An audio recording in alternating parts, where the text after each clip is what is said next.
Madam Chair, we are live. Thank you, Mrs. DeGraw. We're going to go ahead and call our meeting to order. We want to thank all of you sincerely. Thank you for coming today. We're going to have Mr. Burton shall lead us in the pledge.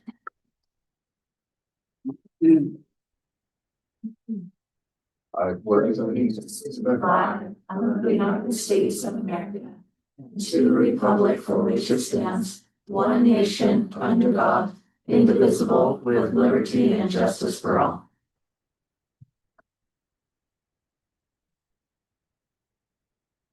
Thank you, Mr. Burtonshaw. The floor would be open for a motion to approve the agenda. Madam Chair, so moved. Is there a second? Second. Those in favor? Aye. Any opposed? The motion passes. Thank you. Mrs. DeGraw, do we have any public comment sheets? Yes, ma'am. Thank you.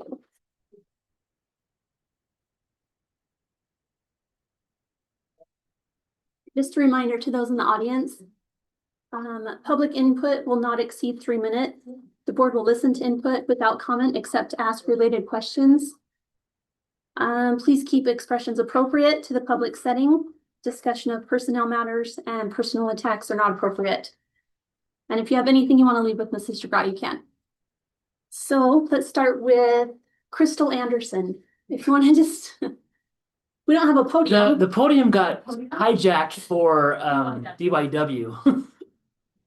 So we used to have a, well, you can go, if you want to go to the side, that might feel more comfortable. Okay. Instead of sounding like you're getting. Right here. Or Do I face you guys? face us. Okay. And it could be that closer. Okay. But we apologize. It's over at DYW. It's this Saturday. You'll have the podium there. That's all right. Okay. Good. Okay. I guess my concern is, and I feel a lot of concern is that, you know, from my standpoint, I'm okay with the Homer School to remain open. I'm okay with that. I'm good with that. The thing that I'm not okay with or that concerns me is when it feels like it's taking from the Territon School, and that's obviously where my interest lies, and I feel like a majority of the interest lies where that's the majority of our students are there. And so I guess ask that Territon be considered and not taken away from. If there's like possible solutions to help Hamer out without digging in Territon, I would love to talk about those kind of solutions. Anyways, that's basically the sum. Madam Chair, can I ask a question? Yes, go ahead. Do you have a specific example of what that would look like where Territon is getting taken away from? Like if one of our good teachers was taken from here to Hamer, then I would feel like that would be a dig for Territon. Yeah. And I understand the concern, like we need to pull Hamer there, and so putting a good teacher there would be great to pull there, but then that digs at Territon. So from a district perspective, then Yeah. when you're trying to balance that, I guess that could because really that would not really be a board decision, that'd be a superintendent decision to try to balance the best interests of all parties. Right. And I'll definitely keep that into consideration, but I just don't know, like from my viewpoint as a superintendent, it's like you have two kids. Yeah. One kid is Kid Territon and one kid is Kid Hamer. Right. And anybody that has kids realizes that sometimes all kids are not equal. And maybe some families have it where when it's Christmas time, everybody gets the exact same thing Yeah. from grandma. I appreciate you sharing that, but also I hope that you can realize from my viewpoint, there's not a difference between one place is better than the other. They're both Right. They're both part of the same family. Yes.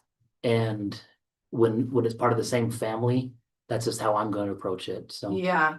And I don't know how this works. yeah. I guess the answer to that, I would say, like, I feel like it is kind of like this kid's being forgotten when it shows that, you know, something good is happening to there, we're gonna take from here and put it there. Mhm. It kind of feels like this child's being forgotten a little bit.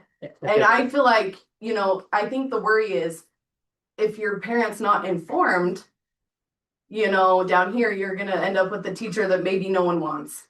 And that is a worry. That's a concern. You know, are we considering all parties? Are we considering all Right. ethnicities, all the things? Because we want all of our kids to have good education, not just whatever one's parents are informed and are able to call and fight for the other teacher. You know what I mean? Anyways, Thank you. Yeah. No. Thank you, Crystal. Daniel Pancarry.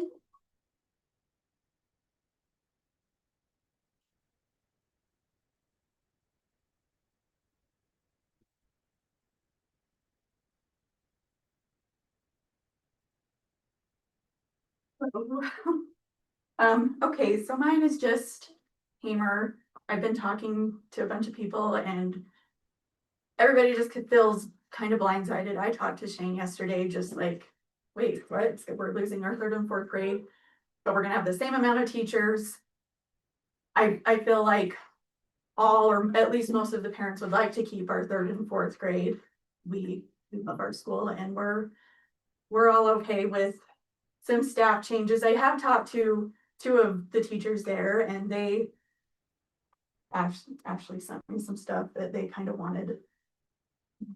They were just wondering like why the staff, and I didn't talk to all of them, just a couple of them. I don't know if you want me to say who or not, but they just were No, don't say okay, anything they on were staff. just wondering like why the staff changes, if it was like you were looking for strong teachers, and if that's the case, what do you consider a strong teacher, or like familiarity, and just kind of those things they were wondering about. And so that, because I mean, yeah, but yeah, like I said, I would like to keep all third and fourth grade, but I think at least third grade, nobody in Hamer has a problem with the split classes. I know that that's a big deal out here. People don't like that, but we don't mind. My kids have all been in split classes and I have one that's gonna make it, gonna graduate, so I think it's okay. But yeah, those are our kind of our big things that everybody I've talked to, they, you know, kind of, if we have the same amount of teachers, why can't we just keep? And like I said, I talked to Shane yesterday, but if we could at least, I know the fourth grade's a little tricky because you need more seat time in that, but if we could at least keep our third grade, like that would be awesome. Like I said, we would all like to keep both grades, but at least third would be better than nothing than sending them out here at third grade. And so, yeah, that's my thing. So. Thank you, Danielle. Allie Simmons.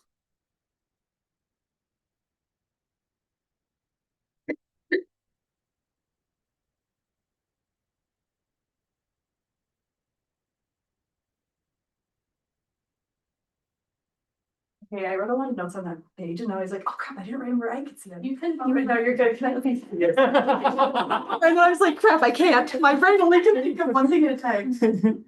Okay, so mine is pretty similar to Crystal's, but we have amazing teachers in the elementary. Between my kids that have had them or my family members, we just love the elementary teachers so much.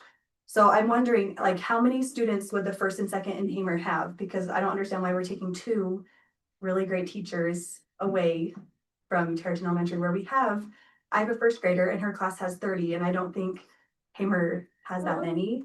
So I'm wondering, why are we taking two up to Hamer? Obviously I want Hamer to have great teachers as well, because I have family members up there as well. But if it's like you're saying with the Christmas thing, then why don't we hire a really great teacher for Hamer without having to dig from Tarleton? And then my other question is why I probably don't understand like the funding and stuff, but I don't understand why we're pushing for kids from Tarleton to go to Hamer. That does not make sense to me. I have a kindergarten that will be in first grade, and that doesn't make sense to me at all to send him to Hamer. So like having good teachers in Hamer, which would be so sad to lose from Tarleton Elementary, isn't a push for me to send to Hamer at all, because is so little. And I know I've talked to people who will have first graders and they feel the same way, that isn't a draw to send them to Hamer just because it's such a long ways. And then anyway, I was gonna say, I don't mind the split classes out here. We have, I don't think I'm supposed to say names, but my daughter is in a split class and she's amazing. So I think when we have good teachers, it works, but I just don't want to lose great teachers. Just anyway, and I know it's probably for funding, but I don't understand a lot about it, but Anyway, those are my concerns. Madam Chair, any Yes, questions? go ahead. And a comment, so I can't go into the details of why, as an administrator, that I will have teachers transfer. It's pretty common to transfer teachers for lots of different reasons. None of the transfers that have been made are due to punitive or anything else. The PA meetings, I did go over a lot of the funding, and I will report here to the board in a few minutes about just kind of a recap of the PA meetings. So I hope that might get some clarification on the funding of why. But this hearing, again, when it comes down to the balancing between the two schools, I know parents have the right to see it differently of how it impacts them individually with them. My role is to see how all of these impact the district as a whole.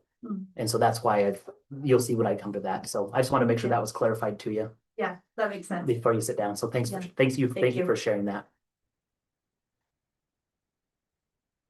Allie, if you would give that green one to. Ms. I Sandra. my apologies. Thank you. Thank you. All right. Well, thank you for the public comment, ladies. The floor will be open for a motion to approve the consent agenda. Madam Chair, so moved. Is there a second? Second. Those in favor? Aye. Aye. Any opposed? The motion passes. Thank you. So first up, we have quite a few policies for a first read. Madam Chair, the first two, the 4220 and the 4220P, this one is Parent and Family Engagement, Title I, Parent Involvement. This is one that is just required to be revisited by the board. I did not have anything new to change or recommend to be changed. And so I know you guys have your hard copies, or we can get you those hard copies. I don't think we need to go into those where there's no new changes. But if, again, we'll bring this up again at the next meeting if there's anything that you see at the next meeting, or is there something that you would like to address today, if anybody would? I just had a question about what we call this meeting that is talked about in under school level policy development 1A. What That'd is be 2420, 2420, yeah. 2420, and which That's on the paragraph? second page. One parent meeting. Mhm. So Right there in A. in a convene at an annual meeting at a convenient time to which all parents participating. So with Title I, these are ideas that the bureaucracy back in Washington DC came up to say, if you are going to get in Title I money, you need to do all of these things to qualify for that. What we have done is in the day-to-day activity, it's very difficult. And even when I was at my previous district, which was a big district, we would have an invitation to come to an annual meeting for Title I. And guess how many parents would show up even in a big district? 0. So a lot of times what we do is we try to do this during like a parent-teacher conference where we have Title I information being displayed.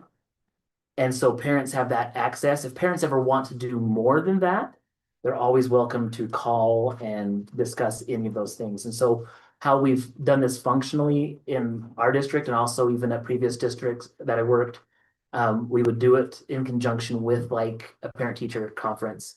But it wouldn't be like a meeting that would have this, like, we have the slideshow that just kind of rolls through where they can read the slideshow. And if they have more questions, great.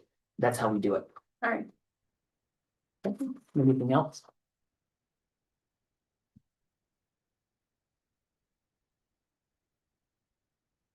Let's see.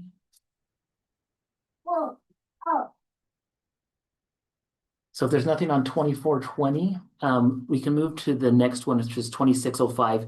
This is one that we would like to amend and bring up to date with what we have going on in the junior high, 7 through 9. It does say 7 through 9 because that's how the state has a lot of junior highs that are 7 through 9, that grade span. It's 7 to 9 because we're talking about advancement from 8th grade to 9th grade, what they have to complete in that 8th grade year in order to move on to 9th. In our previous policy, it talked about an 80% credit passage rate, which was really vague when it came to like what credits. And so we wanted to look at what our junior high offers. And the four most important core subjects that we have besides our electives would be the math, English, science, and social studies. So we wanted our policy to reflect that that's our main focus. The state does require health and career explorations to be taught in junior high as through IDAPA and different laws that have been passed the last couple of years. So those would also be included in math, English, science, and social studies. This was something that I've already taken to the junior high teachers. We're still getting some feedback with that. I gave them this copy. Mr. Hall actually just approached me and asked if their teachers, Mrs. Erickson, Shane, and I can meet together and figure out what else needs to be done to adjust this. This is a real rough draft at this point. So as board members, as you take this, you look through it, and also your patrons can give feedback. They can either call us or give feedback to you. What we're hoping to do is where the last policy said pass 80% of your courses. It's difficult because sometimes with an elective class or this or that, we wanted to clarify what classes we want to make sure they pass. We do want to say that I know it's not a high mark, but you have to have higher than an F. That is consistent with how it is in high school to gain credit towards your graduation. So we wanted it to be similar to what the high school had. Some of the concern that the teachers have had, and this has been something that's been going on since COVID, there's been a little bit of a lackadaisical approach to school. And a lot of people feel like there's no consequences. I can miss as many days as I want. The school's just going to pass me going forward. And if the school pushes back, I'm just going to homeschool my kid, and that happens as well. What the junior high teachers were hoping for is if we as an institution really want these students to learn this and be prepared for the next level, they want to put some teeth into it. They don't feel like there's very many kids. Like at the moment, I talked to them and said, how many kids really are on your radar? And they said, really, really one right now on the whole junior high. So that's pretty promising. But what happens is sometimes the junior high kids start figuring out, I don't have to do anything here. And they're still just going to pass me on to high school. And so what the proposal is that if a student gets an F, which is pretty hard to get an F with all of the different things that teachers with the outreach, our mentoring days, tutoring days, things like that. The students have a lot of chance to do that. So the example would be if I'm an 8th grade student and I fail math class, instead of now saying you're going to be put into an Algebra 1 in high school, you are going to still be moved on to as a 9th grader, but one of your elective classes at the high school will be to go back and take the class in junior high. And we can do that on this campus. Now, as a student, I think they'd be very motivated to not have to go back. Mr. Hall did mention Mr. Hall's taught here since 2005 in our district. He has a lot of knowledge and a lot of experience. He said that they did do this about 15 years ago, and it was successful. There were a couple of kids that had to come back and take it. And after that happened, he said magically it just cleaned up and all of the kids didn't dare push that. When we initially started talking about this, they were thinking, well, let's just hold them back an entire grade. And I think that's also detrimental if you're saying you don't get to go on at 9th grade at all. So this allows us to kind of have a compromise between what some push for, but it just holds the kids to the fire on that. If they do fail it, they could complete it through other district approved methods, such as in-class instruction during the following year. That's how we're talking, or online coursework through the IDLA. We did put IDLA because that is following Idaho standards and all the different things, and it's rigorous as well. So questions or comments or thoughts to the board members?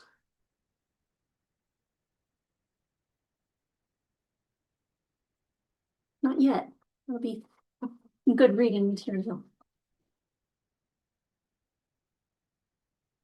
The next 5740, this looks like a lot, but we have basically 3 different documents that are going to be in policy. RIF stands for reduction in force. This is one that we have worked with our Teachers Association. There is RIF language in our current master agreement with the teachers, and there's RIF language in policy. And what that means from how the board should see that is in negotiations with teachers, they are only able to negotiate on things that we explicitly that are explicitly allowed in law. One of those is salary and benefits. And the other one is what's in their master agreement. And because the master agreement, even before I was superintendent, had this language in it, you can't remove that just because policy doesn't trump that, because we're talking about contracts and negotiations. So the best way to do that is to make sure that the language in the master agreement matches policy. And so this is one of the situations where the master agreement, I don't want to say trumps it, but it's at The conflict. policy needs to be aligned with the master Yeah, agreement there- and not vice versa. So all of these recommendations, let's see, does this one, is that the clean one? Yeah. The first one's clean, and then this is the strike throughs. So you can see that there's a few different places where we propose to have different changes in that. So you can see that this first one, there's a couple of wording, looks more like grammar. The biggest changes happen in the procedure. This next one is the procedure. So you see the P after that number, so 5740, the procedure on it. So on the strike throughs, you'll see that when we get into the second page, there's a lot of different things to strike through. The yellow is what's matching in the master agreement. So all of that language is in the master agreement. And in the last one, I'll just go to the strike through because that's the easiest. This would be the form. Again, a reduction in force is something that the board would have to vote on. That could take place with declining enrollment, a certain percentage of holdbacks from the state of Idaho. And that would allow us to reduce teachers in the district, including teachers who are on a continuing contract. They could be dismissed through a reduction in force. And because of that, that's why we have to have, with our lawyers and everything, they have to look at it and make sure that we follow all these procedures. And so you can see the highlighted ones are just to reflect what's in the master agreement. Any questions on that so far?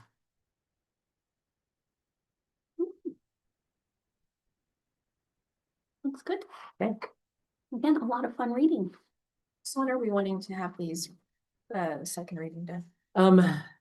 I think that when I'm looking at this, the second reading for 2420, I think could be ready to go by the next. If we don't make any changes, it doesn't actually have to go to a second reading. It just gets marked as having been reviewed. Oh, okay. On that, but the 2605 with the advancement requirements, that will have another first reading at the next board meeting. After we meet with the junior high teachers and administration. And then if there's no changes from the board on the RIF policy that I have in there, it will advance to a second reading at the next. Sounds good. All right, our PE changing rooms and bathroom remodels. I've asked Mr. Miller to come and join us. Andy, do you want to just give a quick update from where we're at with some of the meetings we've had with the architect and the construction managers and see where we're at with this project? So we've submitted the building permits. We're gonna have to change them a little bit as we go, but we wanted to get them across their desk to try to get the ball rolling on it. Currently, we are doing value engineering on everything to get the best price we can. I had plumbers out here this morning. I got HVAC coming this tonight. So we're kind of going step by step, trying to get the best value engineering that we can. We got the first round of bids done, and that kind of gave us our ballpark on where we were before we started, and we've already shaved off almost $1,000 just by doing the value engineering is what they call it. And tonight, when I meet with HVAC engineers, we should save a lot more. Right now, we're still tentatively starting May 4th on demolition. That could change if our timeline needs to change, we could move it sooner or move it later. We looked at not doing anything in the high school bathrooms.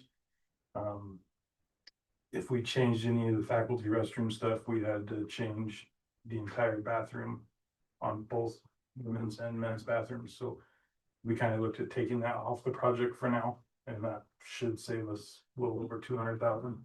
And part of that was when those bids, you were at the bid meeting. Yeah. And the initial bids came in about 300,000 over what we were hoping for on our amount, 22,000. 322, but to be exact on that one. And because of that, we looked at the bathrooms. Really the physical look of the high school bathrooms, they look great still.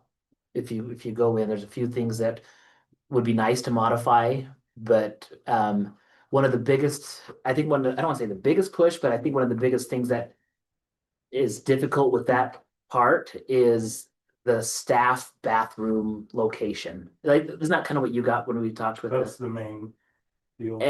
And the reason why is the women's staff bathroom is the only way to go into that is through the teachers' lounge when all of the teachers are sitting down at lunch.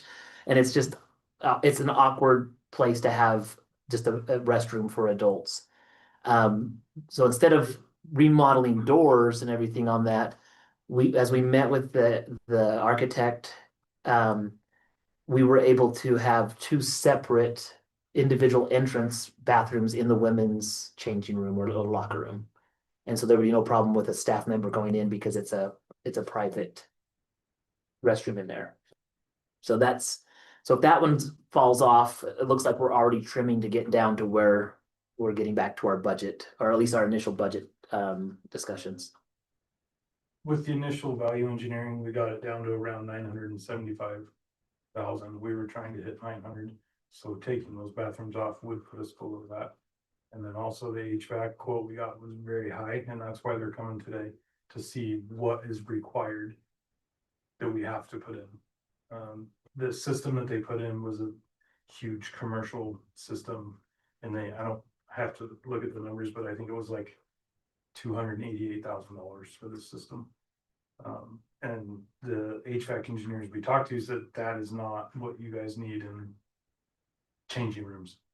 That's like Costco has not here. So that's why the engineers are coming out today to look at and measure and look at everything to actually give us a good number on what we do need to have.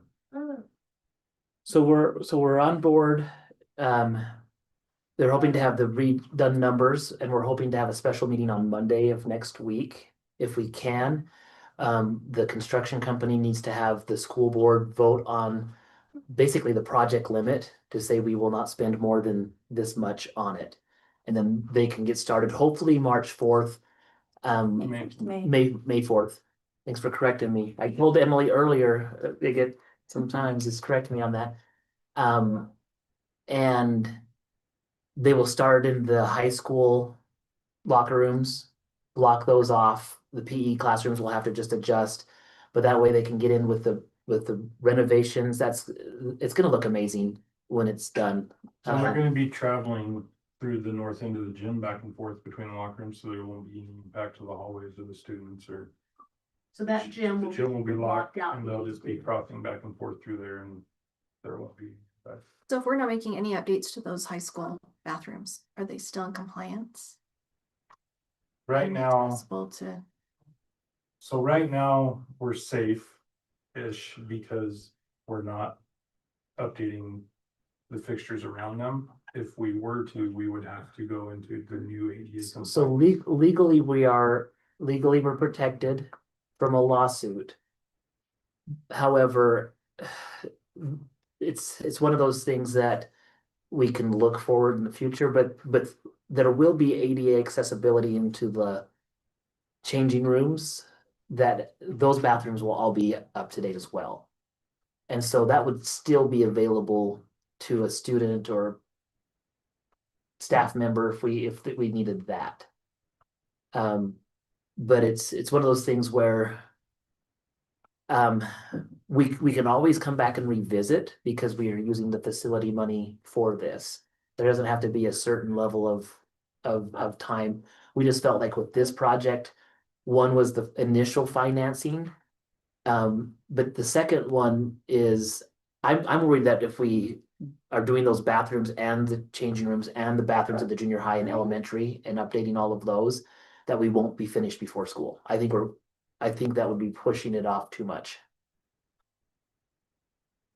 So, So can I clarify for my brain, because I talked about a lot of. Anyway, so we're taking off of that initial discussion of construction, the high school student restrooms. correct, And the teacher restrooms will not be touched, correct. but the changing rooms and the elementary and junior high bathrooms All will be will done. all still be done. Okay, And that was because the bid exceeded the initial amount that we were told. Yes.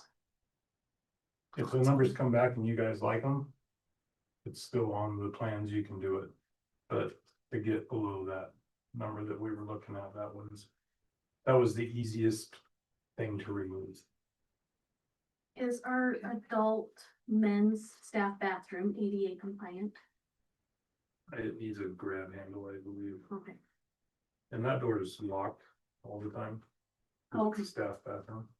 So, But it is. yeah, people can't just use that one unless we chose that. you're saying the bathrooms in the changing rooms, once they're remodeled, are ADA compliant, Correct. Yeah, and students can use those. If they're not in PE, they could slip in there. they still do. Yeah. They currently do.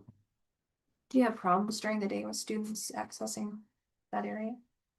Um, with the boys, like when I say problems, it's always been one that people have used as an extra bathroom in the school. The boys is really gross, and they aren't using the restroom appropriately, and it smells like urine, and that's because they go Use- down They the use the floor, shower as a urinal. and so it's gross. Yeah. Believe it. And so the updates, they'll have a single shower, like we've shown, they'll have the single shower, they'll have the ADA compliant bathroom, but then they'll have 2 urinals and a sink for the boys. Are you concerned that you'll have problems moving forward after the remodel with people accessing that during the day? No, they can still access it during the day if they need I to. think it's the broken window theory. So a kid sees damage and says it doesn't matter. So when they're new and they're clean and they're shiny. It's And they more could of a- treat it differently? I We're think hoping they'll so. Take care of, I hope that they would take care of it differently, seeing the condition that it's in. Right now, it's awful. I can see why they don't care, but I'm hoping once it's nice and clean and fresh, that they might have a change of attitude on it. But Which- those doors which I are can see. locked, they need to be locked, they can be locked. And that's the other thing where we have discussed with the junior high bathrooms. 90% of our issues are in the boys' bathroom. With that, the issues with phones and everything else. They will have stalls that are from the floor all the way to the top. And once we have those in, the boys' bathroom will have 2 toilets and 2 urinals. All of them will have stalls with the doors, and we're taking the doors off of the junior high boys' bathrooms because of that, because they have the privacy, which will allow us, especially with female staff members, to be able to see straight in and hopefully take away the backflip platform from the bathroom and other things. You're in there. Because you can hear what's going on. The new stalls are floor to ceiling with the door, so you can't see anything, so we can have the line of sight from the hallway because everything's covered. We've talked with our architect and all the different things like that. Girls will stay, they'll still remodel the girls' side, but we'll leave the doors on the girls until they need them off. Any other questions for Andy, you guys? Or Andy, was there anything else that you wanted to? Ball's still rolling. It is likely we're gonna have to find a different, and it's a lot is because of the HVAC. The HVAC that was engineered onto the permit drawings is the current one that we had bid. So when that changes, we're gonna have to add an addendum to the permit. But it usually takes at least a month to get those permits, so we're trying to Speed it up. Have you found it hard to have people come get bids? No, we had a walkthrough and we had about a dozen contractors that came to the walkthrough. And then when we did our bid opening, there wasn't as many as I was looking for. But as soon as you don't have 3 bids on a specific job scope, you can start shopping. So then we've done that and got a lot lower bids from people that didn't get submitted in time. Cause it was a 2 PM cutoff. If it came in at 2:03, you were disqualified. So there was only like 3 scopes that we couldn't shop around. So everything else, and the one electrical quote was 188,000 that was submitted. The second one we got was 59,000. So, and that is what, the second one is the one that we were able to go get because we didn't get 3 for electrical. So we've already cut down. And we asked the construction manager why is it that sometimes you see a bid so high and low? Sometimes they just kind of go fishing as a company. They'll go out and say, I don't know if I'm really serious about this, but if they're willing to pay me this, I'll go do it. And Because they don't so, have a lot of time and they say, all right, well, if you're gonna pay me 300,000, I'll come do it. If not, I have other things to do. We ran into that all the time. and another thing that, where the architectural drawings were so detailed, a lot of companies didn't have to come out. They were able to look just right at her drawings and be able to put an appropriate bid in. With the plumber that I met with today, he came out to get a more finite bid. He was here for the walkthrough, he submitted a bid, but then he came back today to get his pencil a little sharper for the next bid, so things So like that. on this, you're having the value engineering done. Yes, Are you having it done with the high school student bathrooms included in it? everything's being valued. Okay. And so then next time we'll make that decision about keeping that in the project or not. So we Right. told them tentatively to take it off, so they can create us a new bid without it, Okay. but then we'll be able to see how much it took off. Oh, I see. And then. So right now, it's not in the project for the new quote. But Okay. we'll be able to see how much it took off from the last quote to this one. Okay. His guess was at least 200,000, but. It's also, that's the only bathroom that has tunnels underneath of it for all the plumbing and all, so it's actually the easiest one to work on. So it'll depend on how much it changes. Okay. One of the other things I think it's just important to know is we looked at the toilets in the elementary and the junior high. All of those are tank-based toilets, which means it's not a super flusher. And some of the issues that we've had in the junior high is when the toilets get plugged, then kids, they become more deviant. I think it goes back to the broken light theory, and they're like, hey, let's see what happens when I throw a pencil down here, and now an orange from the lunchroom. The little oranges are their favorite. Yeah, they are the favorite. But this remodel is going to come in and redo the water systems. That's why it is a little bit more expensive to allow us to have like the pressure flushers in. The power flush toilets that don't have a tank. We're hoping that will help alleviate some of that. If stuff's flushed down. I also probably can blame some of the little kid books that I think there was one of those. One, the little cartoon guys that there was a rumor going around a couple years ago, if we clog enough toilets, the superintendent will close school. That one was going around for a while, and I had to go let them know that no, we will just get porta potties for you guys, so don't do it. It does take 11 pencils to plug on. Please don't share that. I hope there's no kids watching. Pencil in here. Good night. Okay, any other questions for Mr. Miller? Right along. You're welcome. Chris. I was always Thanks, Ann. curious. If you only knew that. Satisfying. All right, we're ready. I have connected your superintendent report and call meeting report. I haven't pulled up on I mine. updated Okay, your slideshow. You can use it there, but I want you to refresh it then. all right, let me refresh. Thank you.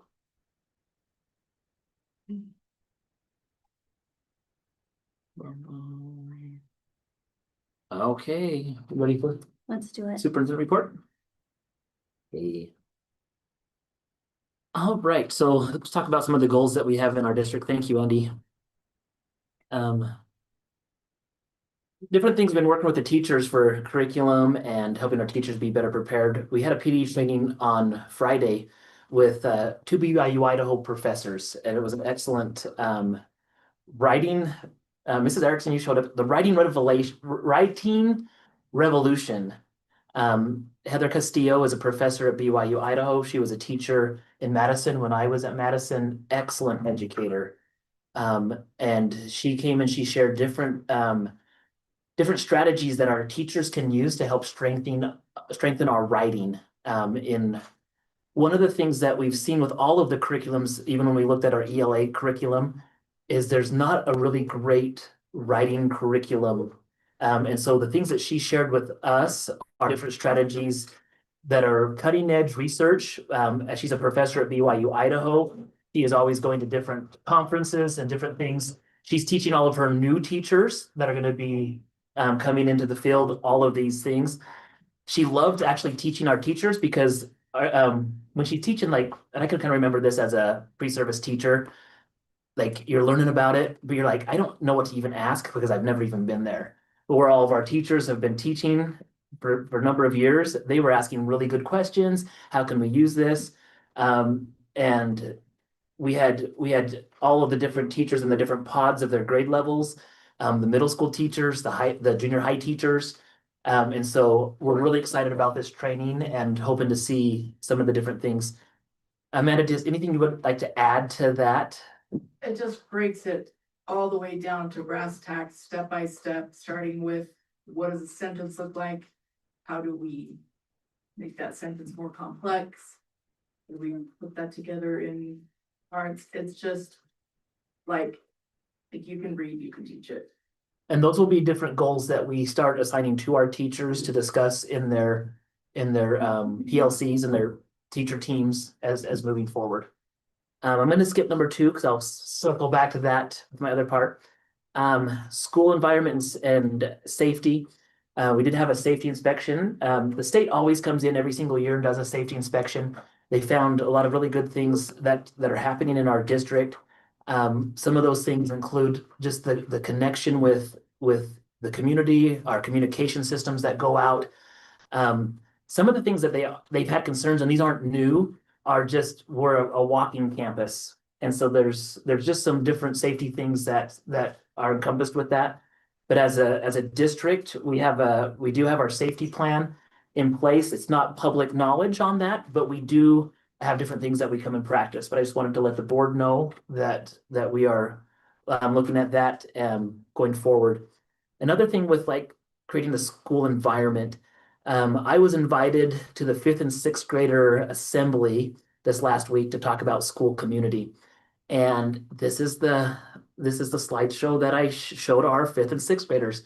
This is the same one that I shared a year ago with them, and we will continue to teach these expectations to our students. One thing that we find is in elementary, junior high, a lot of times there's just conflict with kids trying to understand social situations. A lot of times we have people saying, I'm just getting bullied. We bring the kids in and they're like, but aren't we friends? How am I bullying you if we're friends? And I thought I was just teasing, and sometimes people are like, well, it's just being sarcastic. So why should that matter? So I first off just talked about to the kids, like, why do we have a public school? I'm trying to plant some seeds that we are spending buku bucks on these kids' education. I want the kids to be grateful to come to school. I think a lot of times kids feel like it's a punishment to come to school, but our society invests a lot of money into having this opportunity for them to come. I share that with the seniors. That's one of the reasons why in our senior meetings, we have such strict rules against whether they do a senior prank and if they're going to come vandalize the building and so forth with that, because we've spent hundreds of thousands of dollars on each kid for them to get to be a senior, to make sure that they just respect the opportunity that they have. And they know that they're here to learn. They know that there's fun electives for them, but also the social interactions. Public schools is one of the I think, the best place to figure out, hey, how are we going to get along in society? Not everybody here comes from the same religion. Not everybody here comes from the same socioeconomic background. You have some kids that have two parents that work and can provide anything for them, and you have some kids that the only meal they get is when they come to a public school, and a lot of different ranges in between that. And really I'm hoping that we can continue to teach and help these kids realize that what you do here in school is going to be how it's going to be on the outside. The tricky part about that is we do live in a society where it's pretty common for adults. Like, if you think about it, all of your different places, do you get along perfectly with everybody in every single situation? And the answer is going to be no. Even within any family situation, a church situation, a job situation, there's always going to be some type of conflict that arises. Somebody does different things. And so there's different things I wanted to teach kids at a younger level. And really it starts with respect. I taught the kids that they need to respect each other. They're polite. And I put the word classmates on here because one of the biggest things is, like, everybody here at West Jefferson is a classmate. And you can see the don'ts about don't joke, don't, with that, can't hurt them physically, things like that. Then I talked about friends. Now this is confusing because sometimes we say, hey, go out and be friends with people. Friends are something where it's a little bit more intimate. They're the people that come over to your house. You're hanging out and you're with them all the time. Could friends sometimes get mad at each other? Yes. But the thing is they trust each other, and that trust part also helps them move on faster from other things. And so there's a big difference between classmates and friends. I just told them the different options, like about making fun of other people, hurting them, stopping others from having friends. Like, we see this happen at all grade levels. Oh, I'm only playing with you. Let's don't play with them. When we see that as school, we try to address that. We try to help teach that. But a school can only go as far to a certain language or to a certain amount, because again, we're a mixture. We're a mixture of everybody in the community. And what we see here at the school is just a reflection of what's happening in everybody's house. That's just how it is. You just push them all in together, and we do the very, very best that we can with it. So I just said that these are not an expectation for the school setting. I'm like, where else are your classmates? And this is where we talked about teams. Just because you're on the same team, you're a teammate, doesn't mean that you're technically a friend, and you should make sure you're careful about how you treat people. Neighbors, community members, church groups, coworkers, political parties.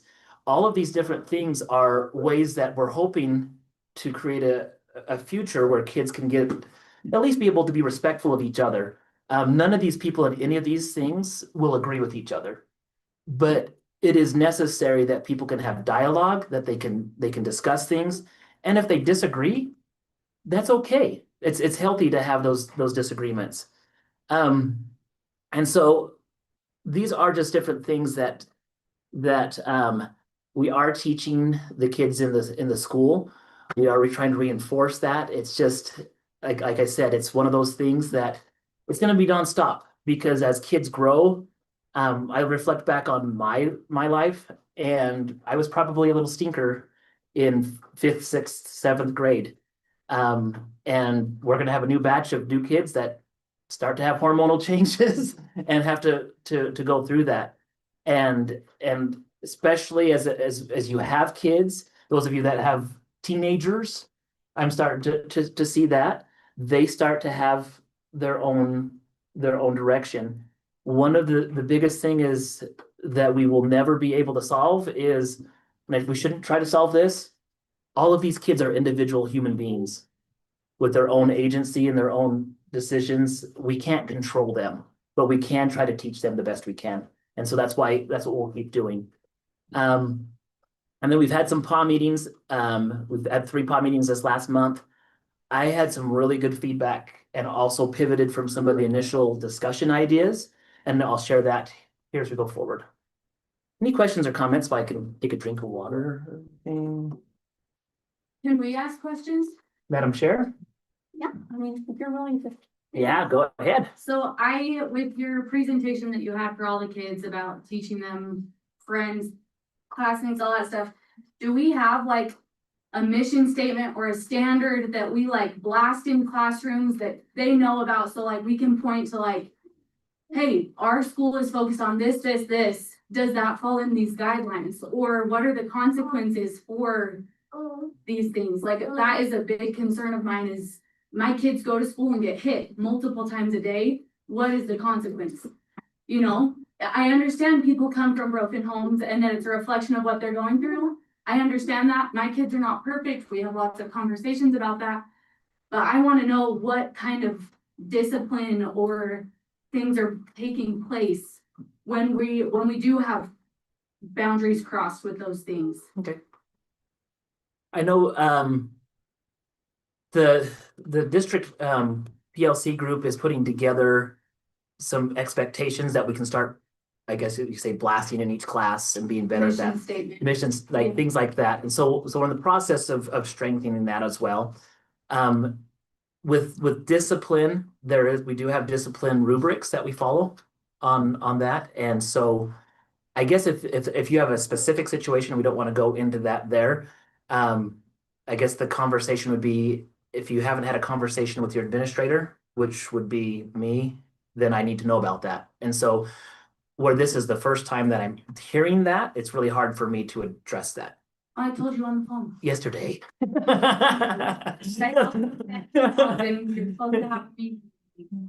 So you're right. So we just need to make sure that we connect with that.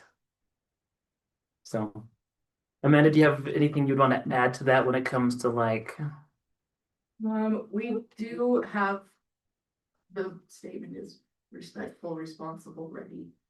And our matrix, we're building it based on that.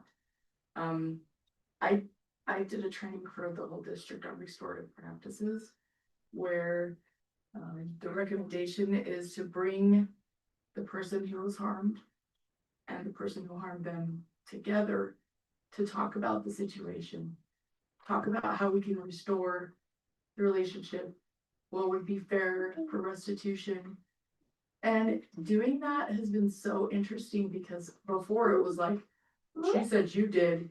No, I didn't. And well, I believe her, so you're in trouble. And it was all about consequences. I still do consequences here, but we have that conversation together and we all know there's 12 sides to every story. But I have been amazed at how these kids, when they're sitting together, the truth comes out eventually. And almost always, actually, I can't think of one time they have not themselves arrived at, I'm sorry. It's okay. Let's hug it out. It's like, it is mind blowing. And the reason I wanted to try that is because we had an elementary school come and present. They took on like an inner city school in Idaho Falls where there was vandalism, violence, and just major office discipline referrals. 241 the first year they did it, and then they learned this restorative practices the next year, 2. And part of the process though is building that community before restoring it. And after last year, there was one particular grade last year that everybody was kung fu fighting all the time and just picking on each other and not forgiving, not giving grace. And it was just, and it made it feel unsafe. And I'm like, we cannot do that again. So I remembered it was a while ago that we did that. And I'm like, we gotta try this. And so I've asked teachers in my building to start every day with a restorative circle where they're looking each other in the eyes and recognizing that they're classmates. Has it prevented shenanigans? No, because kids are still kids. But I have yet to have a group that I've had or a duo that I've had come back, with the exception of a couple junior high boys. Almost always, that's all it took. And I do still have consequences, like I will either have them do lunchtime detentions and either pick up garbage or write sentences that say, I will do this. And they try to do I said, nope, that doesn't ingrain that message in your heart. I will respect my classmate. So it's not like I'm like, you're a terrible person. We sit together at the table. And they write them. And they leave with self-respect. And I leave with high expectations. And some kids, their life is hard. But really, the teachers are doing this too. And so I don't see as many, because that's what I've said, that you have the relationship with the kids and the parents. That's where the first line of defense is. But they've also been trained in what questions do you ask with the kids that come together? How can we bring us all together? And in the end, it's always restore that community, because we live together a lot of time in the year. We basically are a big family. And so we gotta be able to restore that, but we first have to establish it, getting to know each other. And then our teachers, their role. Mhm. The last goal, and this will jump into the report on the PA meeting with everything is, and Ally, this would be kind of pique your attention on the funding part that you brought up on that. So when I met with the different PA meeting, we talked about a couple of different things. I'm going to jump back and forth between this and this.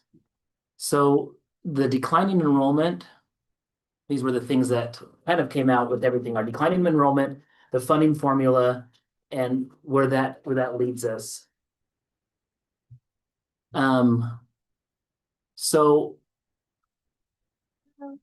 when I talked about just the funding, and I use this chart, and you have a couple of different years for projections like that.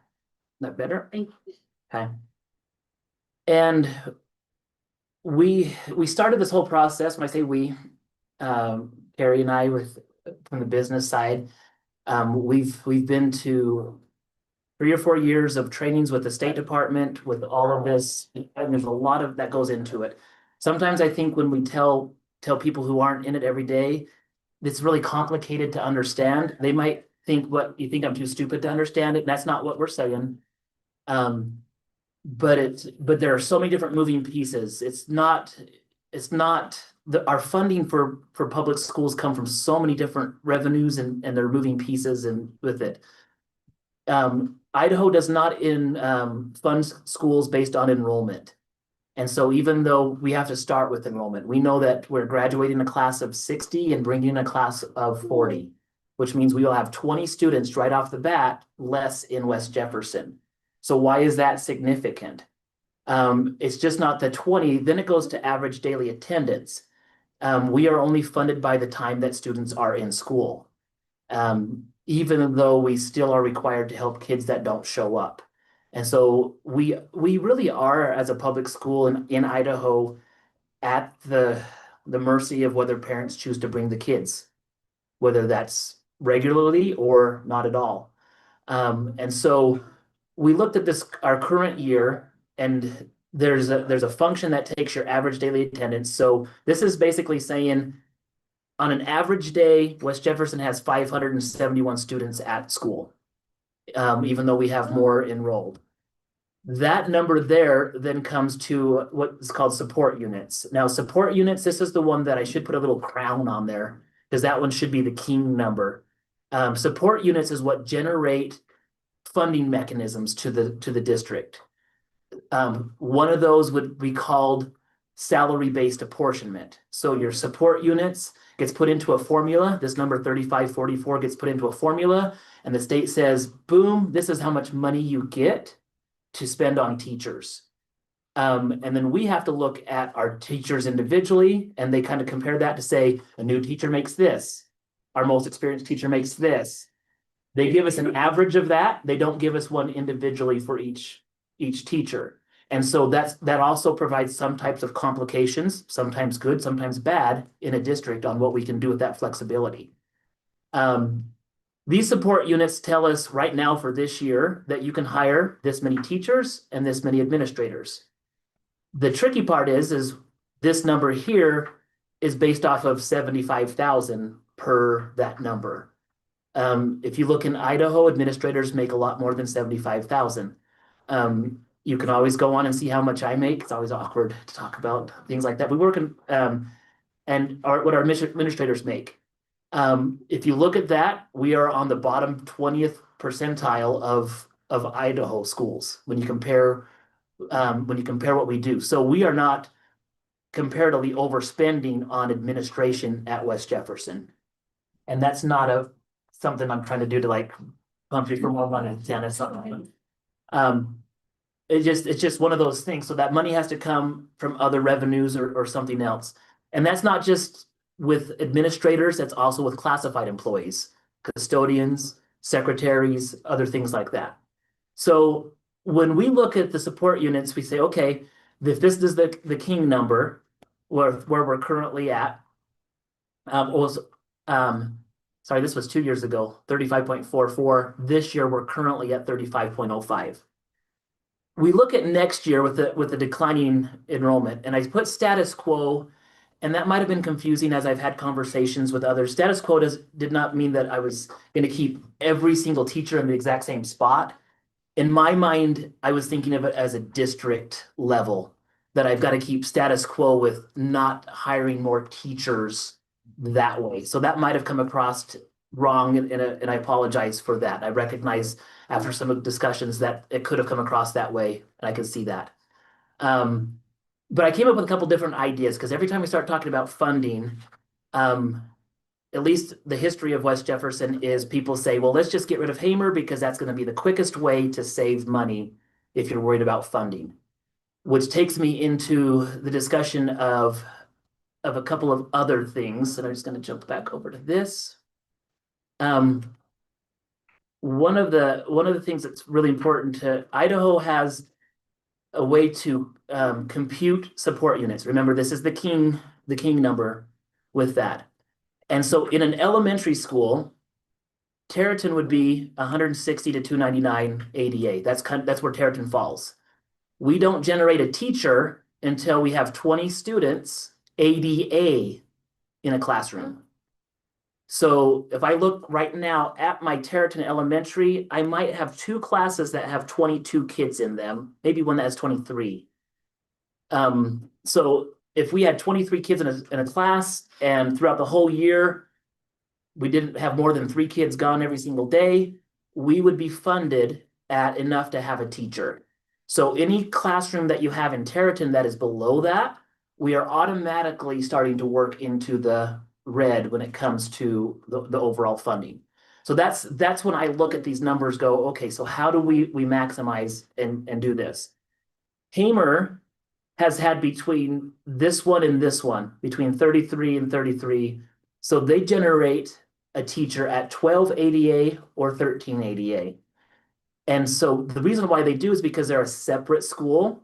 So one, they fall in this range, and then there's an extra multiplier because it's a separate school. And so when all of these things get computed, it goes into a big pot into the district. They don't send us a separate check that says, hey, this is Hamer's portion, this is Tarleton's portion, this is a junior high, because junior high is connected with the high school. So as I've talked with my teachers in junior high, 7th grade to 12th grade, you take all of those students, and I don't have it on here, but that would be in our level at 13.5 is what generates it for that level. So as I talk to my junior high teachers and say, you know what, you guys are carrying a big weight when it comes to the high school, because you have about 25 kids in each of your classes. You're way above 13. And then when I look at some of my high school classes that are dipping down into the single digits, I have to make a decision as a superintendent going, where do I find this balance? It's not the same district. When I was in school, we had around 850 kids in the district. We're at 550, 560 kids in the district. So moving forward the next couple of years, we may not be able to always do what we've done. And the reason why it goes back to this. And so going back to the Hamer, and so my initial thought, because Hamer is a separate school, it generates different amounts of support units based on their size and also being a separate school. We were able to look at and say, well, if we stay status quo, which means I don't hire any more teachers and just have about the same numbers, the district would receive this many support units, and then again, it goes to how many teachers we can hire. The other thing that we looked at, though, when we looked at the 20 students less for next year we have a safety net in place called protection. That means that we can only drop ADA a certain amount, which would be 3%, from the previous year. If something doesn't change right now, we are automatically going to be using the protection level. And so when we looked at this and said, well, we save money by getting rid of Hamer, what does that look like? So if you erase the Hamer as a separate school out of all of the computations that we make, you'll see that the support unit, which is the king number, drops to 32.83 compared to what it would be if we had more kids in Hamer. So that's where I started off on the initial PAW meeting was, if Hamer was a kindergarten all day and it was just one place for all first graders to go to, and I was only thinking from the fiscal side of just pure numbers, then financially that helps the district because it keeps this number higher. Because I would guarantee that a certain number of students would be in Hamer all the time. And that was why my mind went to that initially. Obviously, especially with the PAW meetings, there's a emotional, and emotional doesn't mean bad, but there's an emotional side of that that's like, whew, I live in North Montague. I don't want to have my kid have to sacrifice and go all the way up there. And I agree with that. And so I pivoted from that idea to say, well, what can we do differently? What can we do differently with Hamer? Because there's also other portions that I'm trying to look at as what is a well-rounded education? What can I do to help my teachers be the most successful in the areas that they're at? And so the ideas I've talked as Carrie and I visited and we were trying different things, we thought, well, this might be a way for us to get rid of most of our split level classes in the district. Split level classes aren't bad. I agree with Danielle. You can graduate, you can still be a superintendent and have gone through an elementary school and split classes. I did it. It happens. But I also see when we're trying to keep good teachers in the profession, the amount of time and effort it takes to do it well. If you are going to be in a split level class, they are here a lot longer than they're getting paid for to prepare for that. And we can push employees to a certain level, or is it better for me to maybe not have that pressure on them all the time to maybe keep good teachers here? So that's a balance that I try to look at. So I had to go back to the idea of what can I do to maybe keep more students in Hamer, not just next year, but possibly the following year. So that's when we thought, well, if we had a first grade all day in Hamer and a second grade all day in Hamer, that would allow us to get rid of the split classes and possibly help attract people from Terraton and Mud Lake, not Montague. I've tried that. I'm not going to go there again, but try to have people from Mud Lake and Terraton to maybe send their kids to Hamer because of this reason. And part of it, you're like, well, so how do you do that?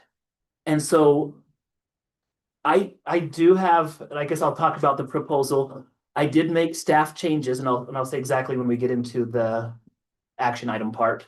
But I do have staff changes in there, and it wasn't a punishment for anybody, but it was to try to look at this also through a financial side, because Hamer and Terraton to me are not separate. They're both elementary schools at West Jefferson, and I'm 100% trying to figure out the balance between the two. I know as a parent that lives in one or the other, I'm not asking you to try to see it from my side, but I also, I cannot look at any of these buildings. When I told the board when I was first hired, my job is to not protect Hamer at all costs, but it's also not to shut it down at all costs. And I've had the conversations of, if you do something to Hamer, then you're automatically dissing Terraton. And it's hard for me to I don't think that way. I see a facility or something for us to have. So this is what I've proposed. Now, I won't, at this point, I don't think people are, a majority of people are saying this, that we should just close down Hamer, because this is the point that also blows your mind. If Hamer gets closed, the funding that's generated for Hamer doesn't automatically just come down to Terrapin. This is one of the biggest pieces to understand. Those teachers disappear, like just poof, they're gone. And Terrapin, because when Hamer's gone, the king number goes down. So Terrapin was here with Hamer in place. That goes away, Terrapin drops, and Terrapin loses teachers automatically. And the reason why is because when the students come down from Hamer, go back to this one. When the students come down from Hamer, they are no longer generating the ADA from here. They just get brought into here, and where we're already 160 to above, they all just get pushed into it.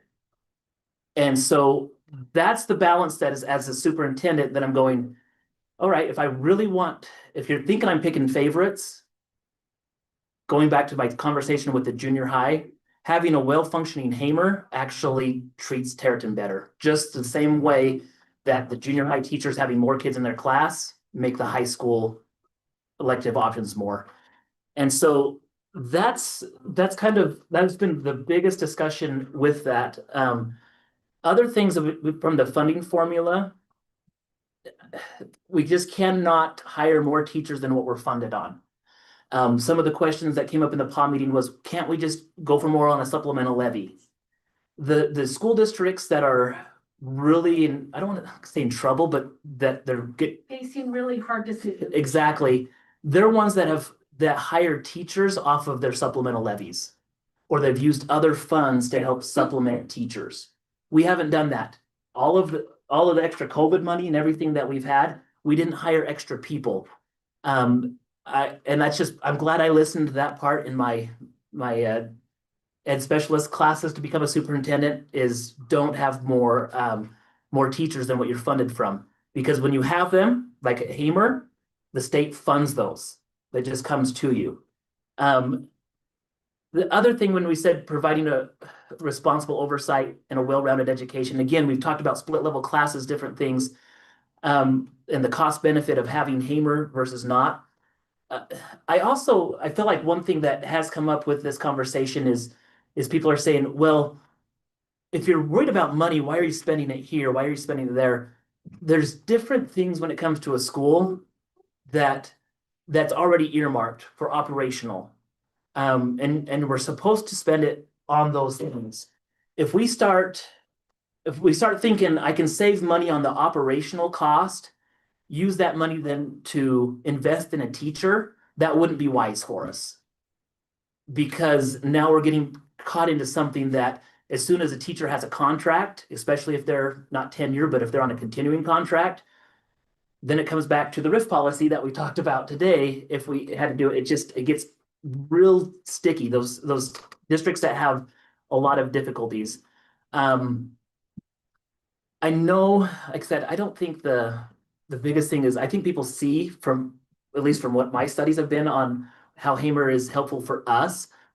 I've had questions about, well, other districts have closed schools down. How come you are keeping yours? I know, like in an example of like a District 91, if they closed like the New Sweden school down back when Dr. Murdoch was superintendent and he was a superintendent here and things like that. The difference is if that disappeared, their king unit or whatever is already so high. They're looking at hundreds and hundreds and hundreds of teachers and 6 or 7, maybe 10 elementary schools that you can adjust those things around. Where we're in, the reason why Hamer is so important to us is because we're already bare bones. Yeah, we're bare bones. And so when you're cutting down from bare bone, it's different. But if you're a district that has big muscles, you can get a little flabby and still be okay. So one of the last things I talked about with like business models, that our business is looking at how do we spend money to support a well-rounded education and be fiscally responsible with that. Whereas if I have my own business, I'm looking at where can I save to maximize my money. It's different. We maximize our product by trying to invest in things for the kids, opportunities for the kids.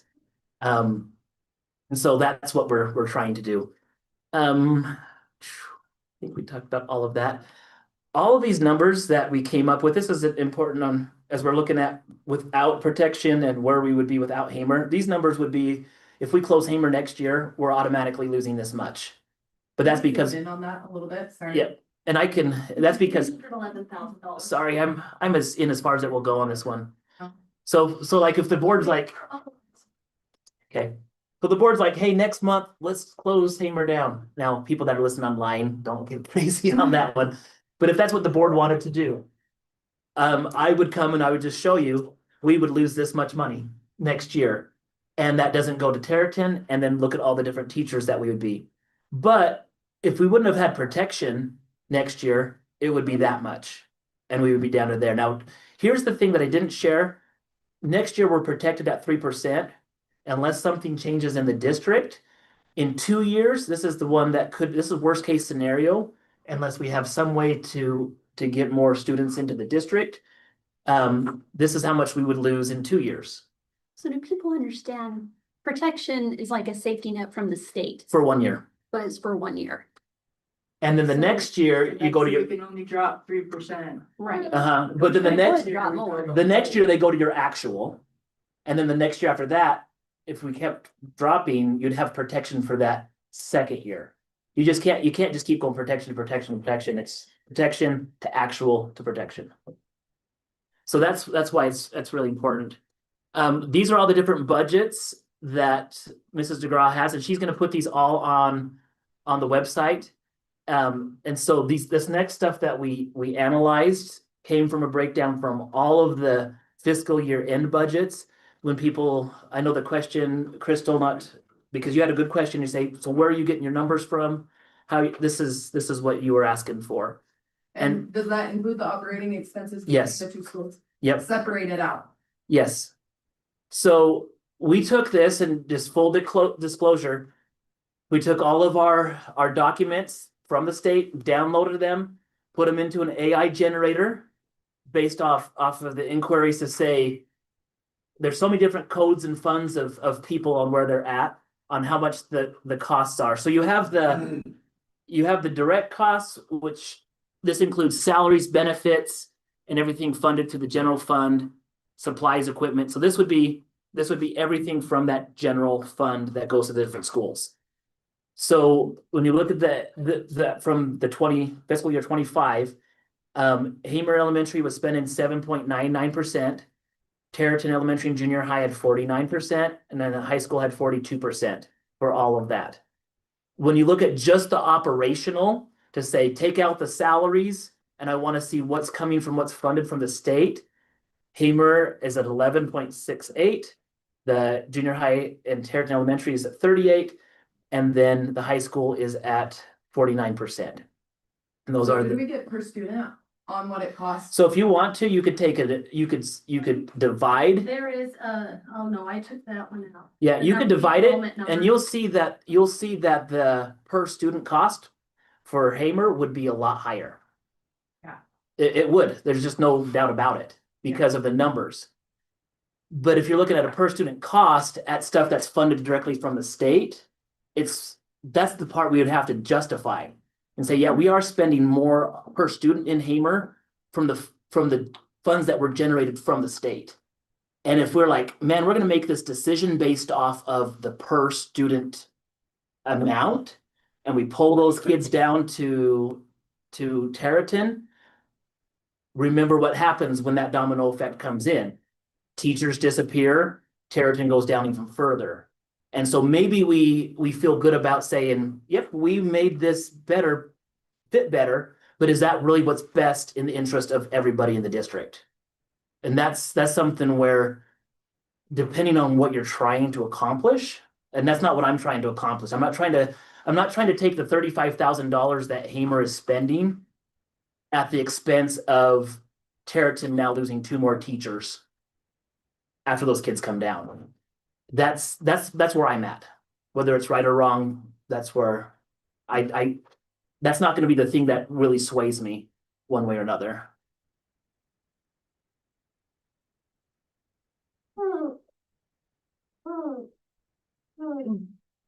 And this is what I'm confused about with the teachers is, I don't wanna close humor, and obviously it doesn't mean this ones too, but if you're doing your idea of sending the third and fourth grade here, why would you need two teachers up there? Because if their first and second is already combined up there, and their third and fourth, that's why I'm confused, and then why you're taking a teacher who doesn't have the best views to here to hopefully send up kids up to Hamer.